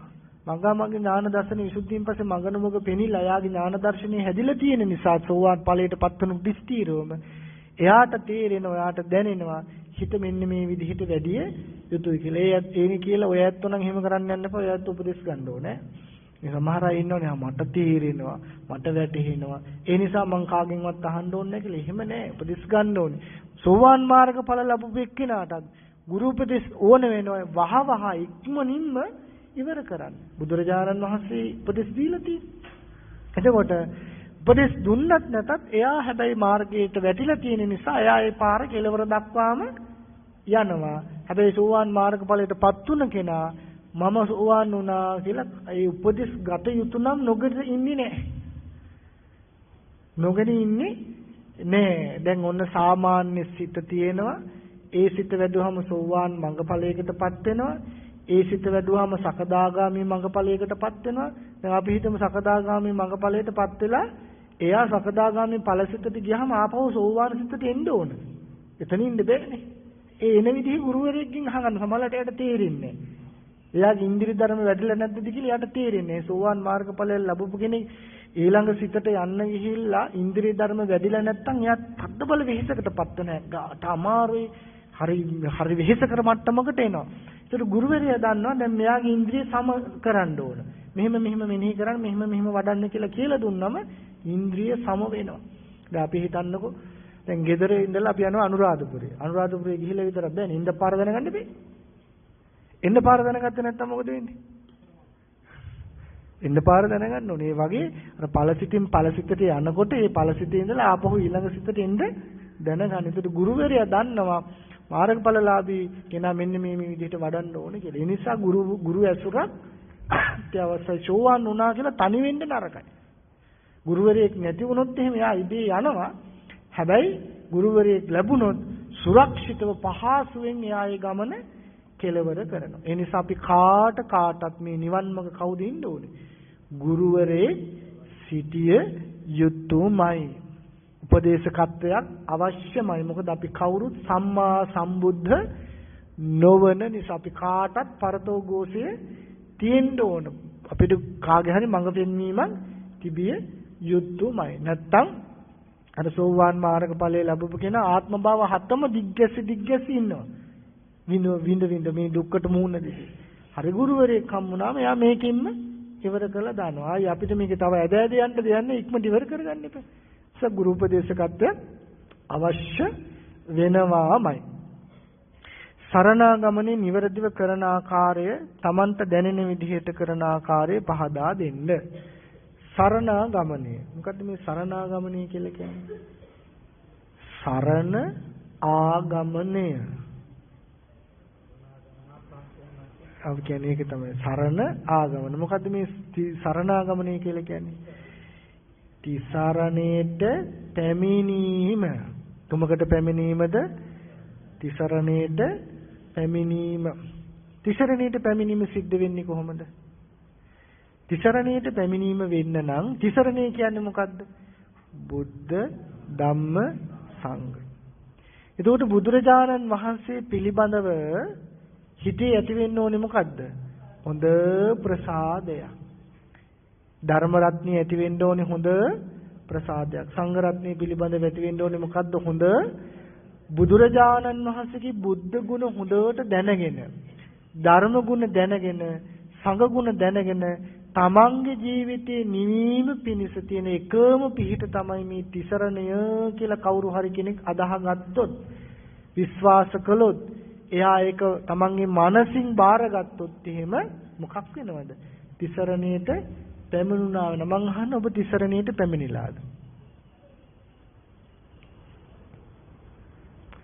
තිසරණයට පැමිණිලා නෑ. තිසරණයට පැමිණීම සැබවින්ම වෙන්නේ කොයි වෙලාවටද? සෝවාන් මාර්ග ඵලයට පත් වෙන වෙලාව. එතකන් තිසරණයට පැමිණීම සකස තමයි අපිට යන්න වෙන්නේ. එහෙනම් ඔබ හිතන්න කොහොමද බුදුරජාණන් වහන්සේ අසංඛ්‍ය විස්සකුත් කල්ප ලක්ෂයක් පුරාවට සංසාරේ දාන ආදී සමතිස් ධර්මයන් පූර්ණේ කරන සමයේ මහා පාරමිතාවක් දානේ හැටියට පුරුදු කරා ඇස්විස්මස්ලේ දන් දීලා ඒ පාරමිතාව පූර්ණේ කළේ මා වෙනුවෙන්මයි. ඒ නිසා රළ වෙරළ ඉක්මවා යන්නේ වගේ මම බුදුරජාණන් වහන්සේවත් බුද්ධ වචනයත් සංගරුවනවත් ඉක්මවා යන්නේ නෑ කියන මොකට එන්න ඕනද? අදහසට සිතුවිල්ලට එන්න ඕන තමන්ගේ ජීවිතේ. එහෙම සිතුවිල්ලට පැමිණිලා බුද්ධං සරණං ගච්ඡාමි කිව්වොත් ඔන්න මොකක් වෙනවද? ධම්මං සරණං ගච්ඡාමි කිව්වොත් සංඝං සරණං ගච්ඡාමි කිව්වොත් මොකක් වෙනවද? තිසරණය සමාදන් වුණා වෙනවා. සමාදන් වුණා බෑ. දැන් ඊළඟට මොකද්ද කරන්න ඕන? තිසරණේ රැක ගන්න ඕන. තිසරණේ නැති වෙන්නේ මොනවාගෙන්ද? තිසරණේ නැති වෙන්නේ මොනවාගෙන්ද? ඔන්න දැන් තිසරණේ නැති වෙන විදිහ මම කියන්නම්. දැන් ඔන්න කවුරු හරි කෙනෙක් ඉන්නවා. එයාගේ ජීවිතේ ප්‍රශ්න වලින් මිරිකිලා ඉවරයක් නැහැ. එයාට බීරෙන අතක් පේන්නෙම නැහැ. එහෙම ඉන්න අතර ඔයා කියන මේ ඔයා ඔහොම ඉන්නේ පරහවල් තැන්න කියලා හතරක් අහන්න. හරියටම බලා වුණා වගේ කියනවා කිරි ගහට ඇන්න වගේ කියලා. දැන් මම කල්පනා කරන ඇත්ත තමයි. ගිහිල්ලා බලන්න ඕනකොට ඕන්න යනවා හතරේ. අහන්න දැන් මොකෝ වෙන්නේ? තිසරණේ ඉවරයි. එයා දැන් එයාගේ ජීවිතේ ප්‍රශ්න විසඳන්න යන්නේ කාලඟටද? බුදුරජාණන් වහන්සේගේ තුලින්ද ධර්මයේ තුලින්ද සංගරුවන තුලින්ද නැත්තම් මොකක් තුලින්ද? දැන් සමහර අය වේලාව බලලා සුබ වේලාව හරියටම සුබ වේලාවට තමයි එළියට යන්නේ. රාහු කාලේ පැනලා. තිසරණේ නැති වෙන්නේ ඒක දැන්. නැකත් බලලමයි වැඩ කරන්නේ. දැන් අපේ ආයතනය තුල මේ ඉදිකිරීම ආදී කටයුතු වල එහෙම නැකත් ලොකු මුල් තැනක් අපි දීලා නැහැ. වේලාව බලන්නේ නැද්ද කියලා අහනවා. ඒව ඕනේ අපිට. තිසරණේ තියෙන කෙනාට නැකත් බලන්න වේලාවල් බලන්න ආය අවශ්‍ය වෙන්නේ. සමහර අය කේන්දරේ බලලා මට දැන් මේ මාසේ මේ අපල තියෙන නිසා ඔන්න මොන ගහකටද අර මල් පිපෙන ගල් නුග ගස් වලට වතුර දානවා. සමහර අය මොනවාද කරන්නේ? ඊට පස්සේ ඔය දැට කීයගේ ගස් හදාගෙන තියාගෙන පේන තැනින් ඉඳලා දැන් මේ අපල දුරු වෙන්නේ කියලානේ. තිසරණේ නැහැ. තිසරණේ තියෙන කෙනා තුනුරුවන්ගෙන් පිට වෙන්න කිසිම පිහිටක් පිළිසරණක් බලාපොරොත්තු වෙන්නේ නැවුන. දැන් කවුරු හරි කෙනෙක් උදේ හොඳට ලෑස්ති වෙලා ඇඳලා පැලඳගෙන ගෙන් එළියට යන්න හදනකොට හුණා චුච්චුක් ගන්නවා. පොඩ්ඩක් ඉන්න පොඩි වෙලාවක් ඉඳලා යන්න ඕනේ කියලා දැන් යාර හුණා කෑ ගහපු නිසා විනාඩි 10ක් විතර ඉඳලා යනවා. හුණා කොච්චර බලවත්ද? ඌට පුළුවන් ඕනම කෙනෙකුගේ ගමනක් බාධා කරන්න. ලේසින සතෙක් නෙමෙයි අපි ගණන් ගත්තේ නැතු වුණාට. හරි බලවන්ත සතෙක්. දැන් මේ හුණ චුච්චුක් ගාව ගමන් නවත්තන්නේ තිසරණය නැති නිසා. එතනම යාගේ මොකද්ද වෙන්නේ? තිසරණය නැති වෙනවා. දැන් බලන්නකො එහෙනම් නැකත් සරණ යන කේන්දර සරණ යන දේවාල සරණ යන අයට තිසරණය ලැබෙන්නේ. එහෙනම් බුදුරජාණන් වහන්සේ ධර්මයක් සංඝ රත්නයක් කියන තුනුරුවන විශේෂ කොට දැනගෙන ಗುಣ වශයෙන් හඳුනගෙන තමාගේ ජීවිතයේ දුකින් ගැලවීම පිණිස මෙයයි තියෙන එකම පිළිසරණ කියලා අදහගත්තා නම් එයා කුමක පිහිටලාද? තිසරණේ පිහිටලා. ආයේ තිසරණේ පිහිටපු කෙනා සසර සතර අපායට නොවැටි ඉන්න පුළුවන් හරියට තිසරණේ ගුණ ටික ජීවිතේට ලං කරගත්තොත්. ඒ නිසා මීට පස්සේ හුණු කෑ ගැහුවට ගමන් යන්න නැතුව ඉන්න එපා. සමහර අය වාහනේ ගන්නකොට ඔන්න කළු පාට බල්ලෙක් ඉස්සරහෙන් බලලෙක් ඉස්සරහෙන් පැනගෙන යනවා. දැන් තිසරණේ නැති කෙනා මොකද කියන්නේ? හරි අසුබයි. ඒ නිසා හරවගෙන ගිහිල්ලා ආපහු එනු කියලා හරවගෙන ගෙදරට ගිහිල්ලා ටිකක් වෙලා ඉඳලා වතුරේ එකක් බීලා මොකද කරන්නේ? ආයෙ එනවා. දැන් කර්ම විපාකයක් තියෙනවා නම් දැන් අඩු වෙයිද? වෙනස් වෙයිද? නෑ. ඒ නිසා තිසරණේ අපි හොඳට තේරුම් ගන්න ඕනේ. බුදුරජාණන් වහන්සේ මගේ ධර්ම රත්නය මගේ සංඝ රත්නය මගේ කියලා හිතාගෙන මොකක් කරන්න ඕනේද? තිසරණ සරණ යන්න ඕනේ. ජීවිතේනකොට මොකේද? ජීවිතේට දුක එනකොට මොකේටද දාන්න ඕනේ? කර්මයට දම තමා බලන්න ඕනේ. කොමකට දම තමාද? කර්මයට දම තමා. කරපු කර්ම වල විපාක විඳින්න ඉපේ. බලන්නකෝ රහතන් වහන්සේ කුණ අඟුලිමාල මහරහතන් වහන්සේටත් කර්මය ආපු හැටි. උන්වහන්සේ පින්දපාත වඩිනකොට මොකද වෙන්නේ? කොහේදෝ අම ගහකට ගල් ගහනවා ළමයි ඔළුවට ඇවිල්ලා වදිනවා. දැන් මේ උන්වහන්සේලාත් කර්මයේ ගෙවුවනම් අපි ගෙවන්න ඕනේ නැද්ද? අපිට ඕන අර නිකම් මේ මුකුත් නැතුව මේක ඉවර කරන්න. එහෙම බෑ මේක විඳවන්න වෙන කොටසකුත් තියෙනවා. ඒ ටිකත් විඳවන්න ඕන. ඒ නිසා තිසරණේ සරණ ගිය කෙනා ඒ තිසරණ සරණ ගියා නම් ජීවිතේ එකම පිහිට පිළිසරණ වෙන්න ඕනේ මොකද්ද? තිසරණ. ඕනෑම කරදරයක බාධකදී ප්‍රශ්නකදී ගැටලුවකදී එයා බුදුහාමුදුර අමතක කරන්නේ ධර්මය අමතක කරන්නේ සංඝ රත්නය අමතක කරන්නේ. ඒ නිසා තුනුරුවනි ගුණ හොඳට දැනගන්න. බුදුරජාණන් වහන්සේගේ ගුණ කීයක් තියෙනවද? බුදුරජාණන් වහන්සේගේ ගුණ 9ක් තියෙනවා. ධර්මයේ ගුණ කීයක් තියෙනවද? 6ක් තියෙනවා. සංඝ රත්නයේ ගුණ කීයක් තියෙනවද? 9ක් තියෙනවා. ඔක්කොම ගුණ කීයද? 24යි. මෙන්න මේ ගුණ 24ම හොඳට වෙන වෙනම දැන හඳුනගෙන ඒ ගුණ හතරට හිත පහදවා ගත්තොත් එයාගේ තිසරණේ වෙනස් වෙන්නේ නෑ. එයා මොන රටේ හිටියත් දැන් ওই විදේශගතව හිටියත් මේ ධර්මයට ආවොත් එහෙම බුදුහාමුදුරුවන්ට මේ තියෙන ගෞරවය හරි පුදුම එකක් බවට පත් වෙනවා. තමන්ගේ ජීවිතේ වෙන කිසිම කෙනෙකුට ගෞරව කරන්න ඒ තරම් තිසරණේ තියෙන කෙනා. තමන්ගේ ජීවිතේ බුද්ධ රත්නයට, ධර්ම රත්නයට, සංඝ රත්නයට ඇරෙන්න මුල් තැනක් දෙන්නේ වෙන කිසිම කෙනෙකුට. මොකක්ද තියෙන කෙනාද?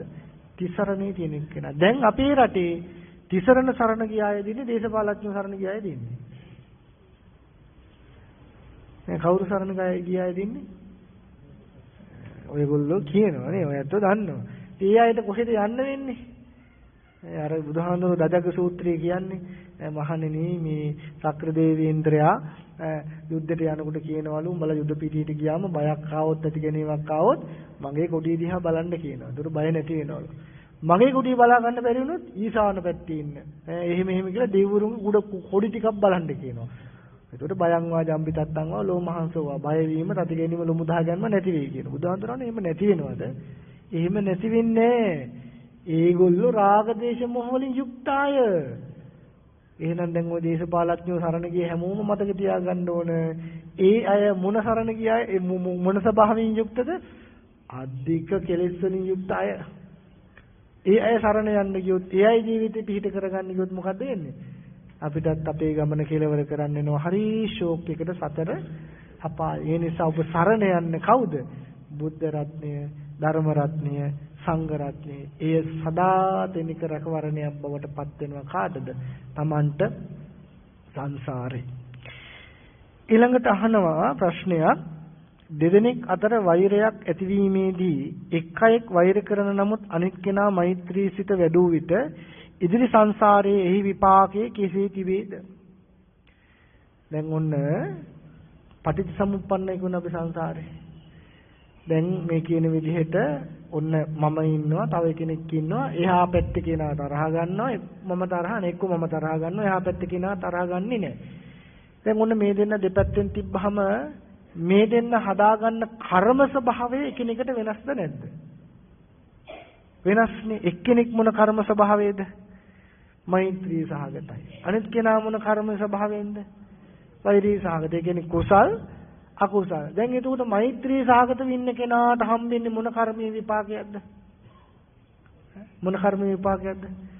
කුසල කර්මයේ විපාකයක්. දැන් වෛරයෙන් ඉන්න කෙනාට හම්බෙන්නේ මොන කර්මයේ විපාකයක්ද? එහෙනම් සංසාරේ දෙන්නේ ඉන්නවා වෛර කරනවා. එයා අනිත් කෙනාට එයාට හම්බෙන්නේ වෛර කරපු විදිහට. අනිත් කෙනා වෛර කරන්නේ නැතුව ඉන්න. එයාට හම්බෙන්නේ කොහොමද? මෛත්‍රී සහගතව. දැන් බලන්නකො හොඳම උදාහරණේ දේවදත්ත හාමුදුරුවෝ බුදුරජාණන් වහන්සේනේ. ඈ බුදුරජාණන් වහන්සේ වෛර කළේ නැහැ. දේවදත්ත හාමුදුරුවෝ වෛර කළා. දැන් කොහෙන්ද විසඳුනේ? කොහෙන්ද කෙලවර වුනේ? දැන් බුදුරජාණන් වහන්සේගේ ගමනට දේවදත්ත හාමුදුරුවෝ වෛර කරා කියලා බාධාවක් වුණාද? නෑනේ. ඒ වෛර කරපු එක හම්බෙන්නේ කාටද? අර කියමනක් තියෙනවනේ. ඒගොල්ලෝ කරගන්න දේවල් ඒ අයට, මං කරගන්න දේවල් මට. ඒ නිසා අනිත් කෙනාගේ වෛරය ගැන තමන් හිතන්න යන්න එපා. එයා වෛර කරගන්නවා නම් එයා නොදරුවත්කම නිසා එයා වෛර කරන්නේ. එයාගේ වෛරය නිවැරදි කරන්න ගිහිල්ලා සමහර වෙලාවට ඔබ අකුසල් කරගන්න යන්න එපා. ඔබ වෛර නොකර ඔබට වෛර කරන කෙනාට ඔබ කුමක් කරන්න ඕනද? මෛත්‍රිය කරන්න පුරුදු වෙන්න ඕනේ. මේ මෛත්‍රිය කියන්නේ හරිය බලවත් එකක්. පුදුමාකාර රැකවරණයක් තියෙන මේ මෛත්‍රී සිතේ. දැන් අර හොඳ උදාහරණයක් තියෙන එක අවස්ථාවක එක රජකුමාරිකාවක් හිටිය හරිය ශ්‍රද්ධාවන්තයි. පුදුම ශ්‍රද්ධාවයි. ඉතින් මේ තාත්තලා අම්මලා එකතු වෙලා මෙයාව බන්දලා දුන මිත්‍යා දෘෂ්ටිකයෙකුට. මෙහෙමනේ අම්මලා තාත්තලා බඳිනකොට බලන්නේ මොනවද? සල්ලි, ධනය, වස්තුව, ඉඩකඩම් ඒවා තමයි බලන්නේ ගොඩක් වෙලාවට.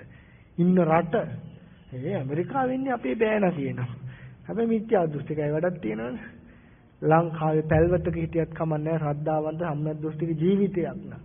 මතක තියාගන්න මේ ශාසනය තුල අපිට බාහිර කරුණු වැඩක් නැහැ. හාමුදුරු කෙනෙක් හැටියට ඔය ඇත්ත හැටියට අපි බලන්න ඕනේ බුද්ධ ශාසනය බුදුහාමුදුරු අපි කෙලෙස් නිවෙන්න කියපු ක්‍රමවේදය. අපි සමාජීය දැනුම තියෙන්න ඕනේ. හැබැයි අපි අධ්‍යයනය කරන්න ඕනේ ගස් හැදෙන හැටි නෙවෙයි. අපි අධ්‍යයනය කරන්න ඕනේ අපේ හිතේ කෙලෙස් හැදෙන හැටි. අපි අධ්‍යයනය කරන්න ඕනේ මේ මහ පොළොවේ තියෙන දේවල් නෙවෙයි. අපි අධ්‍යයනය කරන්න ඕනේ මොකද්ද? ඉන්ද්‍රයන් හරහා ඒවා යම් මට්ටමක දැනගත්තට කමක් නැහැ ලෝක දැනුම. හැබැයි අපිට විශේෂ අධ්‍යයනයක් තියෙන්න ඕනේ මොකද්ද? මේ කෙලෙස් නිවා ගන්න ධර්මයේ තුල කොහොමද හැසිරෙන්නේ? ඒ නිසා හාමුදුරු කෙනෙක් හැටියට වගකීම තමයි ශ්‍රාවකයා නිකලස් වෙන ධර්මයට යොමු කරන එක. නැත්නම් මේ වෙන මොනවාවත් ගැන හොයන්න අපි යොමු කළාට අපිට යහපතක් වෙන්නේ නෑ පින්වතුනි. ඒක හොඳට මතක තියාගන්න ඕනේ. බුදුහාමුදුරු කොයිම වෙලාවකවත් ওই ශ්‍රාවකයන්ට තරු ගැන හොය ඉඳපල්ලා කිව්වේ නෑ. බුදුහාමුදුරු හොයන්නේ කි පටිච්චසමුප්පන්නව දැන් මේ හිතට වෙන්නේ මොකද්ද මේ වෙලාවේ? ඇහැට රූපයක් වෙනකොට ඒක හොයාගන්න කිව්වා. ඒ වෙලාවේ අත්දකින්න කිව්වා. ඒ නිසා බාහිර ඒවා හොයන්න ඉච්චර මහන්සි වෙන්න එපා. ඒවා ඉතින් සංසාරේ අපි ඕන තරම් හෙව්වා. අර බුදුහාමුදුරු බණ කියන තැන හිටියේ පස් දෙනේ. ඔය ඇත්ත හිතන්නේ තරු ගණන් කරාපු අය වගේ රත්තරේ නොකරයි කියලා සංසාරේ අපි. අර පස් දෙනෙක් එක්කින්දලා පස් විදිහකට බණ ඇහුවේ මතකද? එක්කෙනෙක් කොහොමද? අපිත් ඔය වගේ තරු ගණන් කරගෙන ඉඳලා තියෙන සංසාරේ මතක තියාගන්න. ආයෙත් තව අමුතුවෙන් තරු ගණන් කරන්න ඕනේ නෑ. ඒ නිසා ඔබ උත්සාහ කරන්න මේ කෙලෙස් කිනි නිවා ගන්න ධම වැඩන හැටි හොයන්න. දැන් අර බිසව අර සිටු දියණිය මිත්‍යා දෘෂ්ටිකෙක් නෙවෙයි දැන් පින් කරන්න නෑ. තාත්තට බැනලා යවුවා ලියුමක්. ඔයා නිසා තමයි මට මේ නපුරු වුනේ. මට කිසි පිනක් කරගන්න නෑ. මාව ගෙනල්ලා දැම්මා මිත්‍යා දෘෂ්ටික පවුලක් මැදට කියලා බැනලා යවුවා ලියුමක්. සමහර අය එහෙමනේ. කසාද බඳලා අන්තිමට වැරදි ටික පටවන්නේ කාටද? ඔයගොල්ලෝ තමයි මට මේක කරේ කියනවා. කරගෙන තියෙන යාළා මේ අන්තිමට වගේ කියන්න ඕනේ කවුද? අම්මයි තාත්තයි. මතක තියාගන්න කර්මයේ තියෙනවා නම් අම්මා තාත්තටව සක්කරයටව නවත්තන්න බෑ. ඒ නිසා බැඳගත්ත බෙර ගහන්න ඕනේ ඈ. ඒක මතක තියාගන්න. ඒ බැඳ ගන්න හම්බ වෙන්නේ සංසාරේ බැඳ ගන්න කරගෙන තියෙන නිසා. දැන් මේ බැඳගත්ත බෙරේ තාලයකට ගහ ගන්න ඉගෙන ගන්න ඕන. මේ තාලේ එහෙම වෙන්න පුළුවන්. එතකොට දැනගෙන මොකද කරන්න ඕනේ? තාලේ හදා ගන්න ඕනේ යහපත් විදිහට. ඉතින් දැන් බැනලා යවුවාම තාත්තට අනුකම්පා හිතලා තාත්තා ලুকু සල්ලි මල්ලක් කිව්වා ඔන්න පුතේ බෝන තරම් පින් කරගනින් කියලා. දැන් සල්ලි එව්වට දැන් මෙයාට පින් කරන්න බෑ ගෙදර පරිසරේ නෑනේ. මොකද්ද කල්පනා කරන්නේ කියලා කල්පනා කරලා ගියා මහත්තයා හම්බෙන්න. හම්බෙන්න ගිහිල්ලා කිව්වා මහත්තයෝ මට දවස් 7ක් ඔබේ බිරිඳ කියන තැනින් අයින් වෙන්න දෙනවද? ඒ තැනට මං වෙන කෙනෙක් යොදවන්නම්. ඒ තැනට වෙන කෙනෙක්ව මං අනුගත කරන්නම්. මං වෙනුවට කෙනෙක් දෙන්නන්න ඕන කෙනෙක් මට දවස් 7ක් නිදහස දෙන්න කිව්වා. අර සිටු කුමාරයාත් කල්පනා කරා මොන හරි වෙන වෙනව හිතෙන්නේ නැති. ඔය නැත්තම් හිතට දෙන්නේ නැති නේ කියනකොට කතාව. කොහොම හරි මෙයා කල්පනා කමන්නේ එහෙනම් ඔයා එහෙම කරන්න කිව්වා. මෙයා ඊට පස්සේ ගියා නගර සෝබනී ළඟට. නගරේ ඉන්න ලස්සනම කෙනා මම කියන්නේ මෛත්‍රී හිතේ බලවත්කම. කියලා කිව්වා මේ මං සල්ලි දෙන්නම් දවස් 7ක් අපේ ගෙදර ඇවිල්ලා මහත්තයාට මං වෙනුවට නෝන වෙලා ඉන්න කිව්වා. එයා කල්පනා කරලා සල්ලිත් දෙනවනේ ඉතින් නිකන් හම්බෙන්නේ දෙකනේ සිටුමැදුරකනේ කියලා ගියා.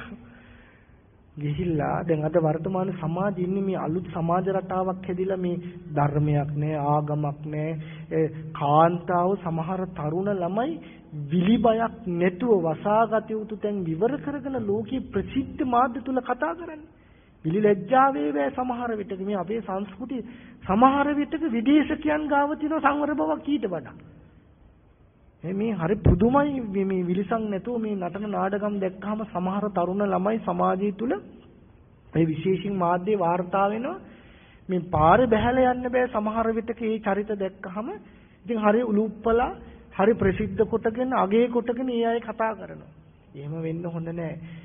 කෙනෙකුගේ වටිනකම තියෙන මේ මිනිස්සයා කොච්චර සංවරද කියන එක අනුව විශේෂයෙන් කාන්තා පාර්ශවයේ වටිනකම රැකෙන්නේ මොකකින්ද? ඇය අම්මා කෙනෙක්.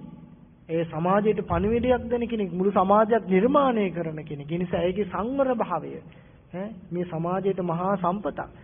ඉතින් මේ නගර සෝබිනේ කල්පනා කරා කමන්නේ කියලා. ඉතින් ඔන්න පල්ලි වලට ඕන දෙයක් කරන සමාජයක් අදත් තියෙන්නේ. හරි කියලා ආවා. දැන් ඔන්න ගෙදර නෝන කවුද? නගර සෝබිනේ. දැන් මේ දුව කුසියට ගිහිල්ලා දානේ උයනවා. දවස් 7ක් ආරාධනා කළා ධන ටික ටිකට තාත්තා යපු සල්ලි වලින් දවස් 7ක් හිත පුරා දන් දුන්නා. ආමුදුරුවන්ගේ පඩික්කම් හොදනවා, දෙල්පිඟම් හොදනවා, දානේ හදනවා, දාඩිය පිරාගෙන එකම දිගට අනේ මට මහත් ලාභයක් කියලා හිතාගෙන දැන් දන් දෙනවා. 7 වෙනි දවසේ දාන ඉවර කරලා දැන් මේ දුව සතුටින් වළං හොදනවා. සතුටින් වළං හොදනකොට දැන් මහත්ය හඳුළු තලේ ඉඳන් බලන් ඉන්නවා. බලන් ඉන්නකොට හිතනවා මෙහෙමත් මෝඩ ගෑණියෙක්. ඇයි මෙච්චර මේ සැපට ඉන්න තියෙන එකේ මේ වළං හොදනවා. එහෙමනේ හිතන්නේ. දැන් ඔය ඇත්තෝ දුෂ්කර තැනක ගිහිල්ලා පින්කමක් කරා කියලා කිව්වොත් එහෙම මෝඩකමනේ ඇයි ඔච්චර යන්නේ මේ සැපට ඉන්න තියෙද්දි කියලා කියයි සමහර අය. එහෙම හිතනකොටම මේ කුමාරට hina ගියා. එකපාරම hinaවක් ගියා. දැන් ඔය කාමරේම ඉන්නව කවුද? නගර සෝබනේ. එයා කල්පනා කළා දවස් 7ක් මාත් එක්ක ඉඳලා මේ මිනිස්සයාට තාම කල්පනාව අර ගෑනු මිනිස්සයා ගැන කියලා තරහක් ආවා. තරහක් ඇවිල්ලා කුසියට ගියා. කුසියට ගිහිල්ලා ගොජ ගාලා නටන තෙල් තාත්තින් තෙල් හැන්දක් ගත්තා. අරගෙන එනවා කාටවක් කරන්නද? අර සිටු කුමාරිටවක්. දැන් මෙයාට පේනවා මේ අරන් එන්නේ මට වක් කරන්න. දැන් ගෙදර සිටු කුමාරි මෙයා తాවකාලිකව ආපු කෙනා මෙයා හිතනවා මං තරහ ගන්නෑ. දවස් 7ක් මම පින්කලේ මේ නිසා මේ නිදුක් වේවා සූපත් වේවා කියලා මෛත්‍රී වැඩුවා. අරක ගෙනල්ලා ඇඟේ හැලුවා සීතල වතුර එකක් වගේ ගියා පිච්චුනේ නෑ. අර නගර සෝබිනේට බලන්න මෛත්‍රී හිතේ රැකවරණේ කොච්චරද කියලා. කොච්චර ශක්තිවන්තද කියලා. දැන් අදත් තියෙනවා එහෙම සමහර වෙලාවට මෛත්‍රියෙන් ඉන්නවා මහා අරුබුද ඉබේම විසඳලා යනවා. දැන් අපි දන්න මහත්ෙක් හිටියේ එතුමා කතෝලික. එතුමා ලොකු ව්‍යාපාරයක් කළා. එකපාරම එයත් එක්ක හිටපු කණ්ඩායම මෙයාව අයින් කරලා මෙයාගේ ආයතනේ අල්ලගන්න හැදුවා. ඉතින් අපිට කතා කරාම අපි කොහොම මෛත්‍රියෙන් ඉන්නේ ඉවසලා ඉන්නේ කරුණාවන්ත වෙන්නේ න්යාය තරහ ගන්න එපා කියලා. දැන් අරගොල්ලෝ නඩු කියනවා මෙයාට විරුද්ධව. අනේ අන්තිමට ඉබේ මේ ආයතනේ මෙයාට ලැබුණා. දැන් අරයා ඒ ආයතනයට ලැබුණේ එයා වඩපු මෛත්‍රී සිත නිසා. එයා මෛත්‍රියෙන් හිටිය තරහ ගත්තේ නැහැ. එච්චර බලයක් තියෙනවා. ඒ කියලා ඔය ඇත්තෝ එහෙම ඔය බල්ල පුරාගෙන ඉන්නකොට ඉන්න එපා නිකන් ඇය රූපත් ඒවා කියලා ඒක ලොකු මෛත්‍රී සිතක් දුන්නා හපලා දායි ඊට පස්සේ මෛත්‍රී භාවනාවටත් බැන බැන තමයි යන්නේ. එහෙම වෙන්න එපා. ඒකට ලොකුවට මෛත්‍රී සිත හදන්න ඕනේ කාලයක්. එහෙම මෛත්‍රී සිතක් මෙයාගේ තිබුණා දවස් 7ක් දන් දීලානේ. 3 වතාවක් තෙල් වැක්කිරුවා. මෙයාට මොකුත් උනේ නැහැ. ඒ ටික එතකොට මෛත්‍රී සිතකට එච්චර බලයක් තියෙනවා නම් අනිත් කෙනා Tamanට වෛර කරද්දි මෛත්‍රී කරන්න පුළුවන් නම් ඔබට කොච්චර සුගතියක් ලැබෙයිද? ඒ නිසා යාගේ වෛරය යාගාව තියෙන්න අරින්න ඔබේ මෛත්‍රිය ඔබ දියුණු කරන්න. අටමහා කුසල් කළාට සතර මහා පායෙන් ගැලවීමේ හැකියාවක් තියෙනවාද? දැන් අපි තේරුම් ගන්න ඕනි කාරණාවක් තියෙනවා. සසර දුකින් ගැලවෙන්නේ මොනා කරාමද කියලා. සසර දුකින් ගැලවෙන්නේ මොනා කරාමද? සසර දුකින් ගැලවෙන්නේ අවිද්‍යාව නැති කරාම. මොකක් නැති කරාමද? අවිද්‍යාව නැති කරාම. ඒතර අවිද්‍යාව නැති කරන්න නම් මොනවද කරන්න ඕන? ප්‍රඥාව පහළ කරගන්න ඕනේ. මොකක් කරන්න ඕනද? ප්‍රඥාව පහළ කරනවා. ප්‍රඥාව පහළ කරගන්න නම් මොකද්ද කරන්න ඕන? සතර සතිපට්ඨානේ වඩන්න ඕන. එහෙනම් නිවන් දකින්න සසර දුකින් එතර වෙන්න මොකද්ද කරන්න ඕන? භාවනා කරන්න ඕන. භාවනා නොකර බෑ. දැන් ඔන්නේ හිතයි එහෙනම් ඉති වැඩක් නැහැ නේ අනිත් ඒවා. අනිත් ඒවා වැඩක් නැත්තේ නෑ. අනිත් ඒවා වෙනම වැඩක් කරනවා. එතකොට අටමහා කුසල් කරපු තරමටම දන් දුන්න තරමටම පින්කම් කරපු තරමටම සසර දුකින් ඒකෙන් විතරක් ගැලවෙන්න බෑ. ඒකත් එක්ක මොකක් කරන්න ඕනද? භාවනාවත් කරන්න ඕන. ඒවා කරලා භාවනා නොකරන නිසා තමයි මිනිස්සුන්ට අද නිවන් දකින්න බැරි වෙලා තින්නේ. එකල්ලා බනිනවා පින්කම් කරලා වැඩක් නෑ කියලා. දැන් පින්කම් කරලා වැඩක් නැද්ද? එහෙනම් වැඩක් නැති වෙන්නේ. ලෝසක හාමුදුරුවෝ මතක් කරගන්නකෝ. ලෝසක හාමුදුරුවෝ ගැන අහලා තියෙනවද? ලෝසක හාමුදුරුවෝ වැඩ හිටියේ කොහෙද? කොහෙද වැඩ හිටියේ ලෝසක හාමුදුරුවෝ? සවැත් නුවර ජේතවනාරාම. සීවිලි හාමුදුරුවන්ට අල්ලපු කුටි. සීවිලි හාමුදුරුවන්ට හොඳට පහසුකම් ලැබෙනකොට ලෝසක හාමුදුරුවන්ට ලැබුණේ කොච්චර ප්‍රබලද කියනවනම් ලෝසක හාමුදුරුවෝ උපන්නේ මාළු අල්ලන ගම්මානෙක. දීවර ගම්මානේ ලෝසක හාමුදුරුවෝ පිළිසින්ද ගත්ත දවසේ දැලට අහුවෙච්ච මාළු නිදහස් වුණාලු. එදා ඉඳලා දැලට මාළු අහුවෙන්නේ නැහැ. නඩේ ප්‍රධානියා ගුරා නායකයා තීරණය කළා මේකේ කාලකන්ණියෙක් ඉන්නවා කියලා දෙකට බෙදුණා. දෙකට බෙදලා එකම මොහොතේ එකම වෙලාවේ දෙපැත්තෙන් කට්ටිය යනවා. එකම තැන මාළු අල්ලනවා. ලෝසක හාමුදුරුවෝ ඉන්න පැත්තට හම්බ වෙන්නේ අනිත් පැත්තට හම්බ වෙනවා. බලන්නකො බලවත් භාවය.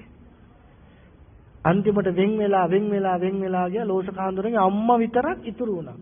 මේ එකට හිඟා කනවා ඒගොල්ලෝ. ලෝසක හාමුදුරුවන්ගේ අම්මට හම්බ වෙන්නේ අනිත් පැත්තට හම්බ වෙනවා ගහලා පන්නනවා. අන්තිමට මේ අම්මා මාරුවෙන් දරුවා බිහි කරලා ටිකක් ලොකු මහත් කරලා අතට පොල් කට්ටක් දෙලකුවා මේ මට නම් බෑ උඹේ කර්මෙ ගෙවන්න කරගන්න එකක් කරගන්න කියලා අතහැරලා ගියා. දැන් මේ මොකද්ද? පිනට ගරහ පිංකලේ නෑ. නිවන් දැකලා රහත් වුණා. හැබැයි බලන්න දුෂ්කරයිනේ. මේ පහසුවෙන් නිවන් දකින්න තියෙන එක නැති වෙන නිසා පිංකම් කරන එක හොඳ එකක් නරක එකක් නෙමෙයි. හැබැයි මේ පිංකම් වලින් විතරක් තනීකරම සසර දුක කෙලවර කරන්න බෑ. දැන් බලන්නකෝ. බත් කියන්නේ මොනකටද? බත් කියන්නේ මොනකටද? නෝයලු කනවනේ. මොනකටද බත් කියන්නේ? හාල්. මොනවාද? හාල්. දැන් හාල් තියෙනවා. හාල් බත් වෙනවද? හාල් බත් වෙනවද? හාල් බත් වෙන්නේ වෙන වැඩක් තියෙනවා. හාල් ගත්ත ගමන් කන්න බෑ. හාල් මොනවද කරන්න ඕනේ? හොදලා වතුර ටිකක් දාලා ලිපේටියා. එතකොටයි මොකක් වෙන්නේද?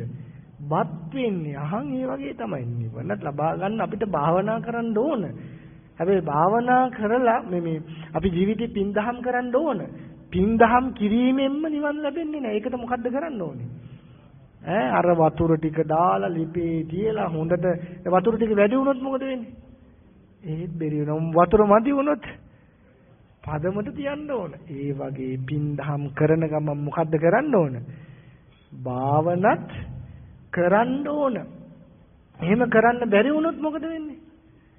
එහෙම කරන්න බැරි වුණොත් අපිට ලොකු අනතුරක තියෙනවා. ඒ නිසා මේ දෙපැත්තම කරන්න ඕන.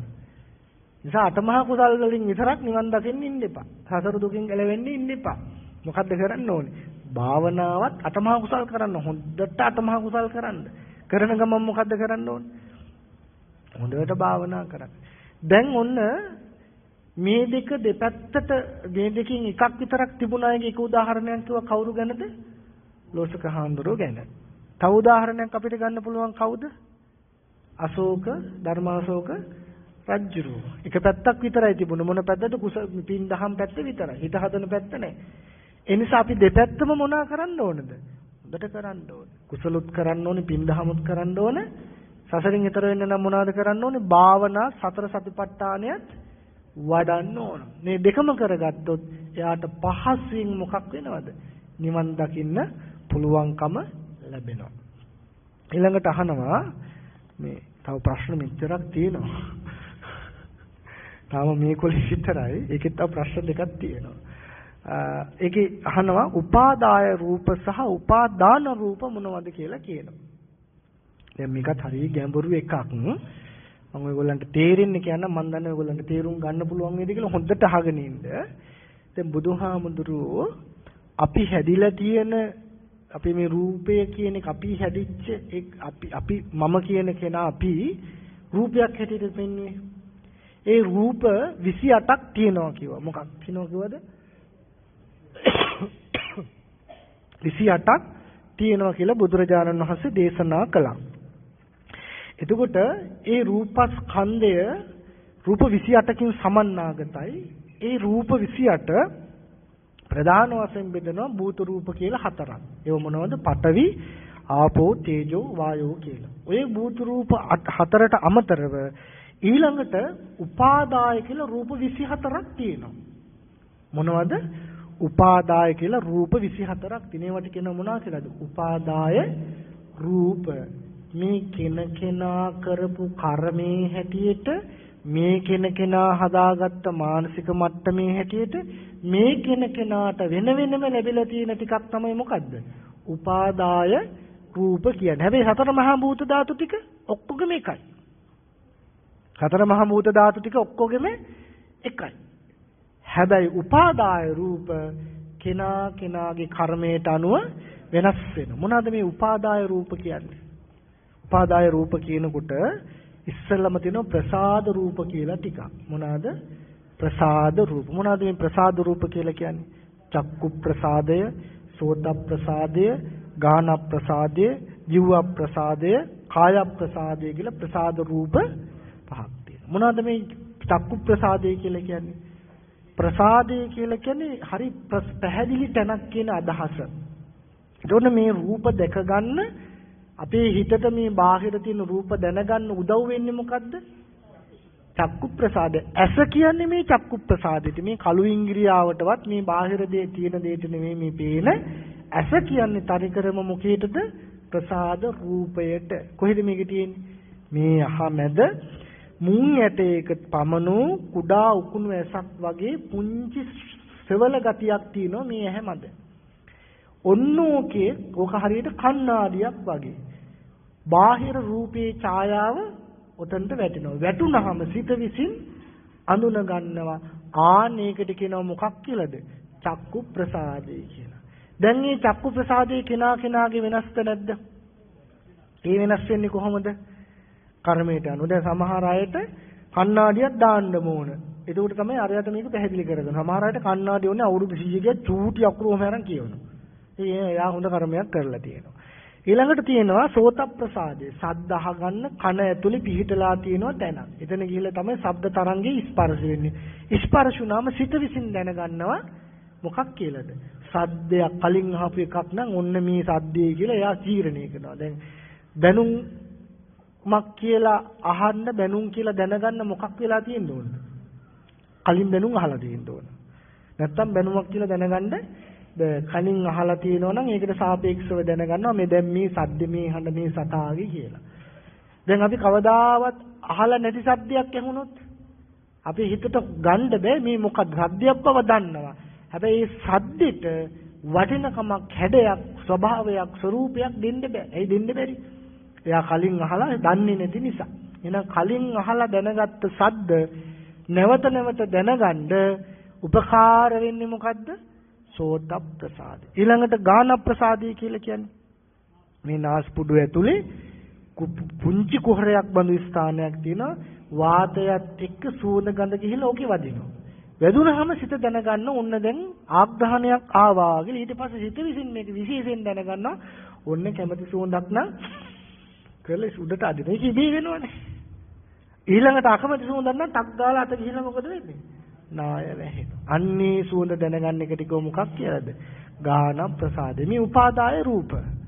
දැන් ජීව ප්‍රසාදේ කියන්නේ මොකද්ද? ඔය වගේම මේ දිව මැද තියෙන නෙළුම් පෙත්තක හැඩේ පුංචි තැන එතන ස්පර්ශ වුණොත් විතර රස දැනෙන්නේ. දැන් කවුරු හරි කෙනෙක් දිව හොඳට එළියට ඇදලා උගුර හරිය ගිහිල්ලා බෙහෙත් පෙත්තක් තියෙනවා. දැන් දැනෙනවද? දැනෙන්නේ නැහැ. දැනගන්න බෑ සිතට.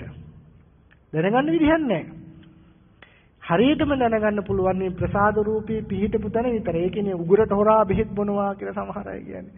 ප්‍රසාද රූපේ එළියට ඇදලා උගුරටම දාගන්න. ඒකට තීත්තරහද පණිරහද මොකක්ද කියලා දැනගන්න බෑ. ඒ ප්‍රසාද රූපයත් කෙනාට කොහොමද ලැබිලා තියෙන්නේ? කෙනාගේ පිනටන සමහර අයට කොච්චර කෑම රසට හැදුවත් රස නැහැ.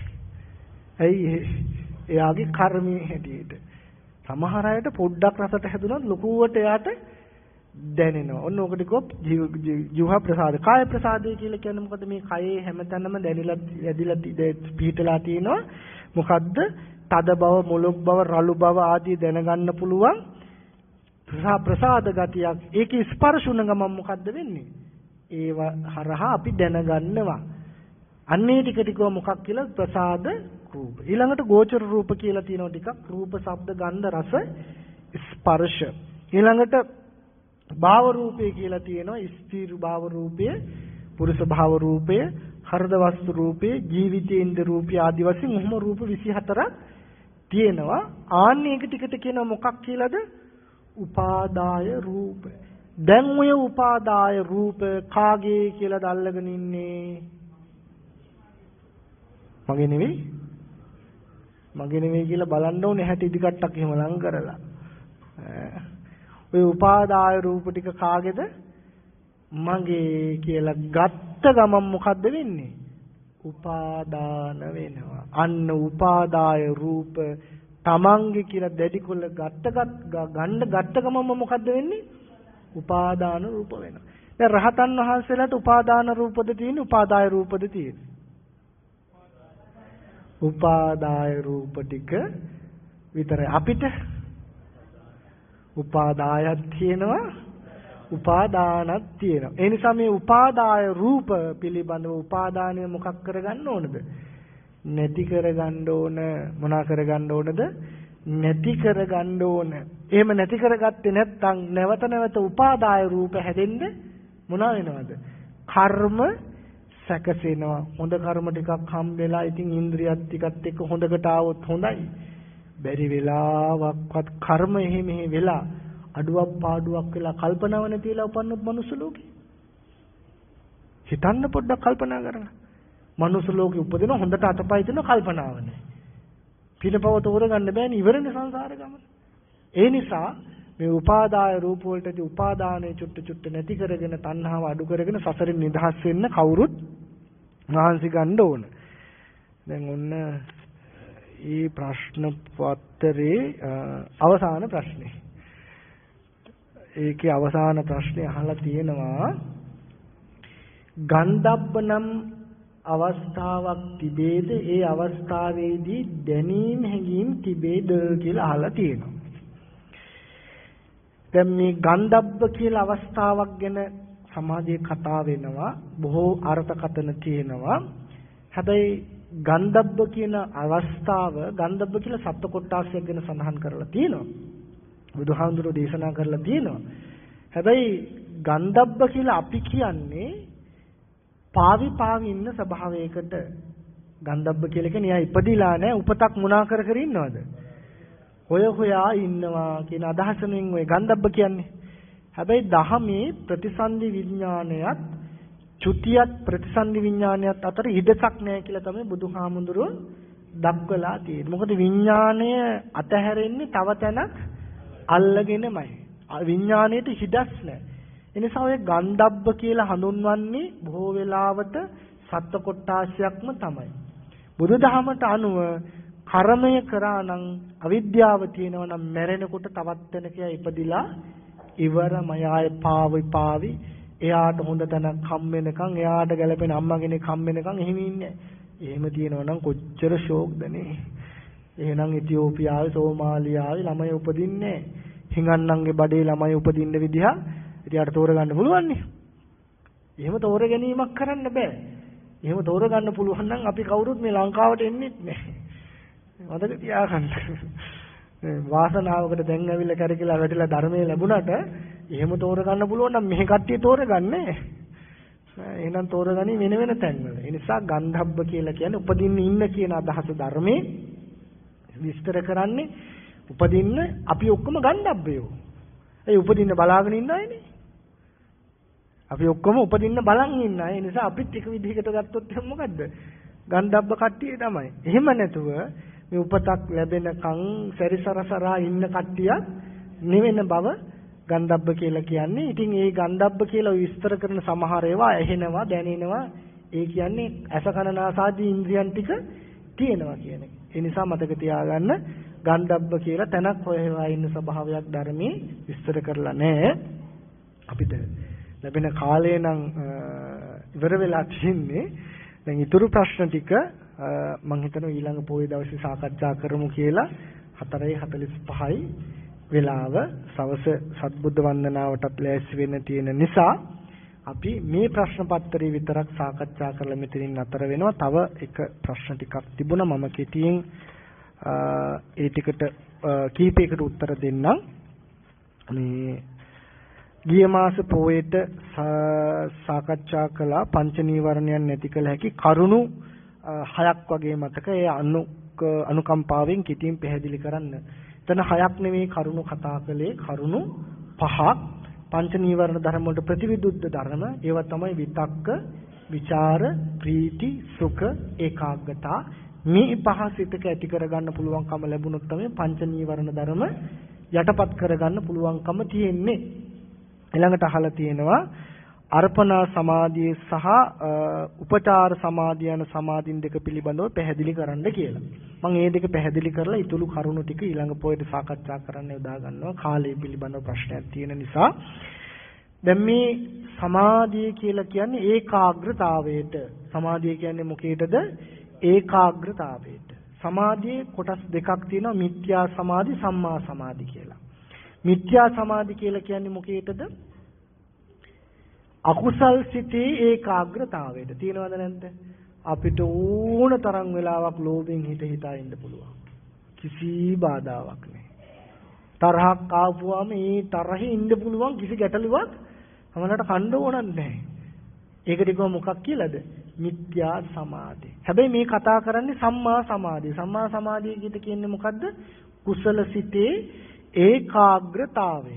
අකුසල් සිත් වලින් වෙන් කරලා කුසල් සිත විතරක් එකඟ කරන එකට කියනවා මොකක් කියලාද? සමාධි. ඔය සමාධියේ ස්වභාවයන් දෙකක් තියෙනවා. උපචාර සමාධි සහ අර්පණා සමාධි. උපචාර සමාධි කියලා කියන්නේ බුද්ධානුස්සති, ධම්මානුස්සති, සංඝානුස්සති, ත්‍යාගානුස්සති, දේවතානුස්සති ආදී වශයෙන් ඒ සඳහන් කරන යම් අනුස්සති භාවනා කමඨහනක් අරගෙන එයා පුරුදු කරන්න පටන් ගන්නවා. පුරුදු කරන්න පටන් ගන්නකොට ඒ පුරුදු කිරීම නිසා එයාගේ සිතේ විසිරෙන ගතිය චුට්ට මොකක් වෙනවද? නැති වෙලා ඒ කුසල් සිතේ ඉන්න පුළුවන් ගතියක් හැදෙනවා. ඒ කුසල් සිතේ ටිකක් වැඩි වෙලාවක් ඉන්න පුළුවන් ගතියට කියනවා මොකක් කියලාද? උපචාර සමාධිය කියලා. ඒක ස්වභාවයක්. ඒකේ මට්ටම් කීපයක් තියෙනවා. පටන් ගත්තාම තප්පරයයි 2යි ටිකක් දියුණු කළාම විනාඩි 5-10ක් ඉන්න පුළුවන්. තව ටිකක් දියුණු කරාම පැය භාගයක් විතර ඉන්න පුළුවන් සමාධියේ. තවත් මේක හොඳටම දියුණු කරාම අර කුසල් සිතේම වැඩි වෙලාවක් ඉන්න පුළුවන්කම ලැබෙනවා. අන්නේ සමාධිය දියුණු කරාම ලැබෙන එකට තමයි කියන්නේ මොකද්ද? උපචාර සමාධිය, ඒකාග්‍රතාවය. දැන් මේක ධානය නෙවෙයි. ධානය වලට මෙහා. හැබැයි හිත විසිරෙන්නේ නැතුව තියෙනවා. හිත විසිරෙන්නේ නැතුව තිබුණට බාහිර අරමුණක් කෙනෙකුට ඒ බාහිර අරමුණ නිසා මේ හිත සමාධිය නැති වෙන්න පුළුවන්. දැන් මේ උපචාර සමාධියට කවුරු හරි කෙනෙක් හිතපත් කරගත්තාම ඒගොල්ලන්ට ලෙඩක් කියන්න පුළුවන් අනිත් අයගේ. උපචාර සමාධිය ඉන්න කෙනාට අනිත් කෙනා දිහා සමාධියෙන් බලලා ලෙඩ කියන්න පුළුවන්. දෙහෙක් කියන්න පුළුවන්. අනාගතේ වෙන ඒවා කියන්න පුළුවන්. එච්චර බලවත් සමාධියක් මේක. ලොකු ආලෝකයක් උපචාර සමාධිය. ඒ ආලෝකي අනිත් කෙනාගේ දෙසට යොමු කරාම ඒ කෙනාගේ ශාරීරික විනිවිද පේනවා අදිස්ථාන කරලා. එතකොට කියන්න පුළුවන් ඕන්න කොන් දෙකක් උමක් තියෙනවා අතන හවල් ලෙඩේ තියෙනවා මෙතන හවල් ලෙඩේ තියෙනවා ඒකට මේ මෙහෙත් ගන්න කියලා කියන්න පුළුවන්. සමහර අය රැවටෙනවා දියු දුන්නේ වරන් කියලා. ඔන්න දේවාල පටන් ගන්නවා. ටික දවසක් යනකොට සමාධියට මොකද වෙන්නේ? ඉවරයි. ඊට පස්සේ කියන මෙහෙත් හරියන්නේ නැහැ. ඒ නිසා අපි මේ බෙහෙත් කිය ඉන්නේ මේව වඩලා හරියන්නේ නැහැ. මම මේ වෙන එකක් කිව්වේ. ඒ තරම් බලවත් මොකද උපචාර හොඳයි. හැබැයි ඒ උපචාර සමාධිය විනාශ වෙන්න පුළුවන්. විනාශ වීමේ බලවත් භාවය වැඩි. ඒ උපචාර සමාධිය මිදගෙන තව සමාධි ඒකාග්‍රතාවයේ දියුණු කරාම ඒ දියුණු කරන ඒකාග්‍රතාවයේ අර කියන අංග ටිකින් යුක්ත වෙනවා. මොනවාද? විතක්ක, විචාර, ප්‍රීති, සුඛ, ඒකාග්‍රතාව. එහෙනම් අර්පණා සමාධිය කියලා කියන්නේ ප්‍රථම ධානයේ ඉඳලා නේව සංඥානාසඤ්ඤායතනෙ දක්වා ඇති ධාන සිත්තිකට. අර්පණා සමාධිය කියන්නේ මොනකටද? ධාන අභිඥා වලට. දැන් මේ ධාන සිත් වලට කෙනෙක් ආපුවාම නිවන කියලා රැවටෙන්න පුළුවන්. අන්නේ නිසා තමයි ගුරුවරයෙක් ඕන වෙන්නේ. සමහර අය උපචාර සමාධියෙන්ම රැවටෙනවා. දැන් මං ධාන ලැබලයි කියලා. ඒ උපචාර සමාධිය එච්චර සැපවත්. එච්චර බලවත් එකක්. එතකොට එයා හිතනවා මට දැන් ධානයක් ලැබිලා කියලා. එහෙම නැහැ. ඒ නිසා මේ සමාධි සිතක ස්වභාවයන් දෙකක් තමයි මොකද්ද? උපචාර, අර්පණා කියන. උපචාර කියන්නේ කුසල සිතේ දියුණු ඒකාග්‍රතාවය. අර්පණා කියලා කියන්නේ මේ කුසල සිත තවත් දියුණු කරාම ඇතිවෙන ධාන මට්ටම්. ඉතින් ඒකේ ලක්ෂණ රත පච්චුපට්ඨාන පදට්ඨාන කියලා අවස්ථාවන් 4ක් කියනවා. ලක්ෂණ කියලා කියන්නේ ධානයේ ස්වභාවය. මොකද ධානයේ ස්වභාවය? ඒකාග්‍රතාවයයි. ඒ කියන්නේ ධානය ආය වෙනස් වෙන්නේ නැහැ. ධානයේ ලක්ෂණය තමයි සමාධිමත් බව. ඒ සමාධිමත් බවට කෝ ලක්ෂණ කියලා රස කියලා කියනවා.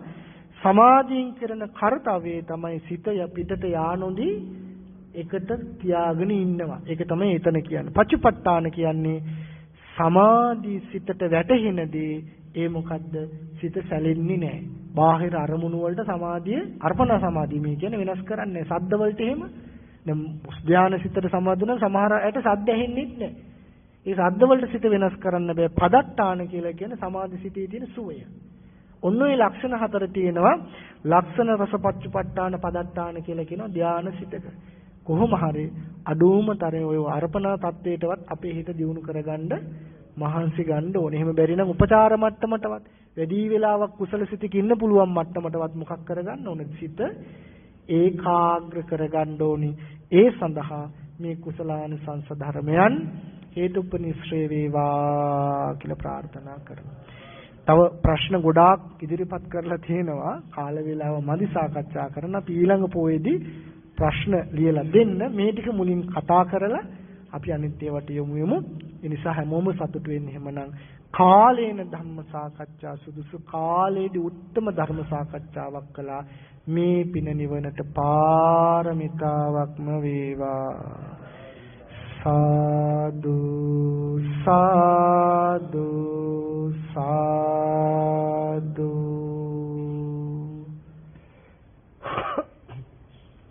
නයි එහෙමනම් අද දවසේ පුරාවට අපි හැම දෙනාම එකතු වෙලා ඊටාම වටිනා කියන පුණ්‍ය මනෝභාවයන් රාශියක් උපදව ගත්තා. රැස් කරගන්න තෙදුන සිළු පුණ්‍ය මනෝභාවයන් දෙවියන් ඇතුළු සිළු සත්‍යයන්ට අනුමෝදන් කරම අනුමෝදන් වෙත්වා. හැම දිනාටම උතුම් නිවනට පාරමිතාවක්ම වේවා. ආකාසත්තා ච බුම්මත්තා දේවා නාග මහිද්దికා පුඤ්ඤන්තං අනුමෝදිත්වා චිරං රක්ඛන්තු බුද්ධ ශාසනං.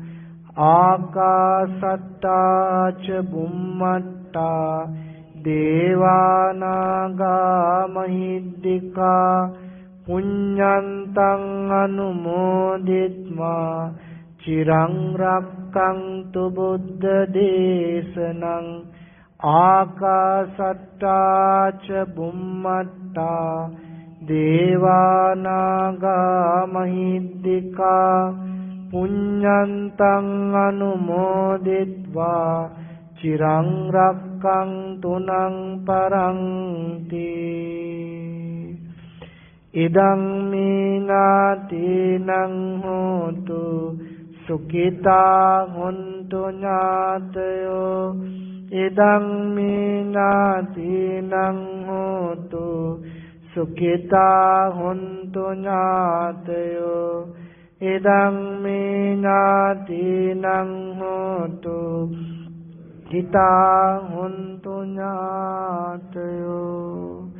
සසර වසනාතුරු නිවන් දකිනාතුරු සත්පුරුෂයන්ගේ කලණ මිතුරන්ගේ සුර ලැබේවා ලැබේවා කියලා සාදු කියලා ප්‍රාර්ථනා කරා.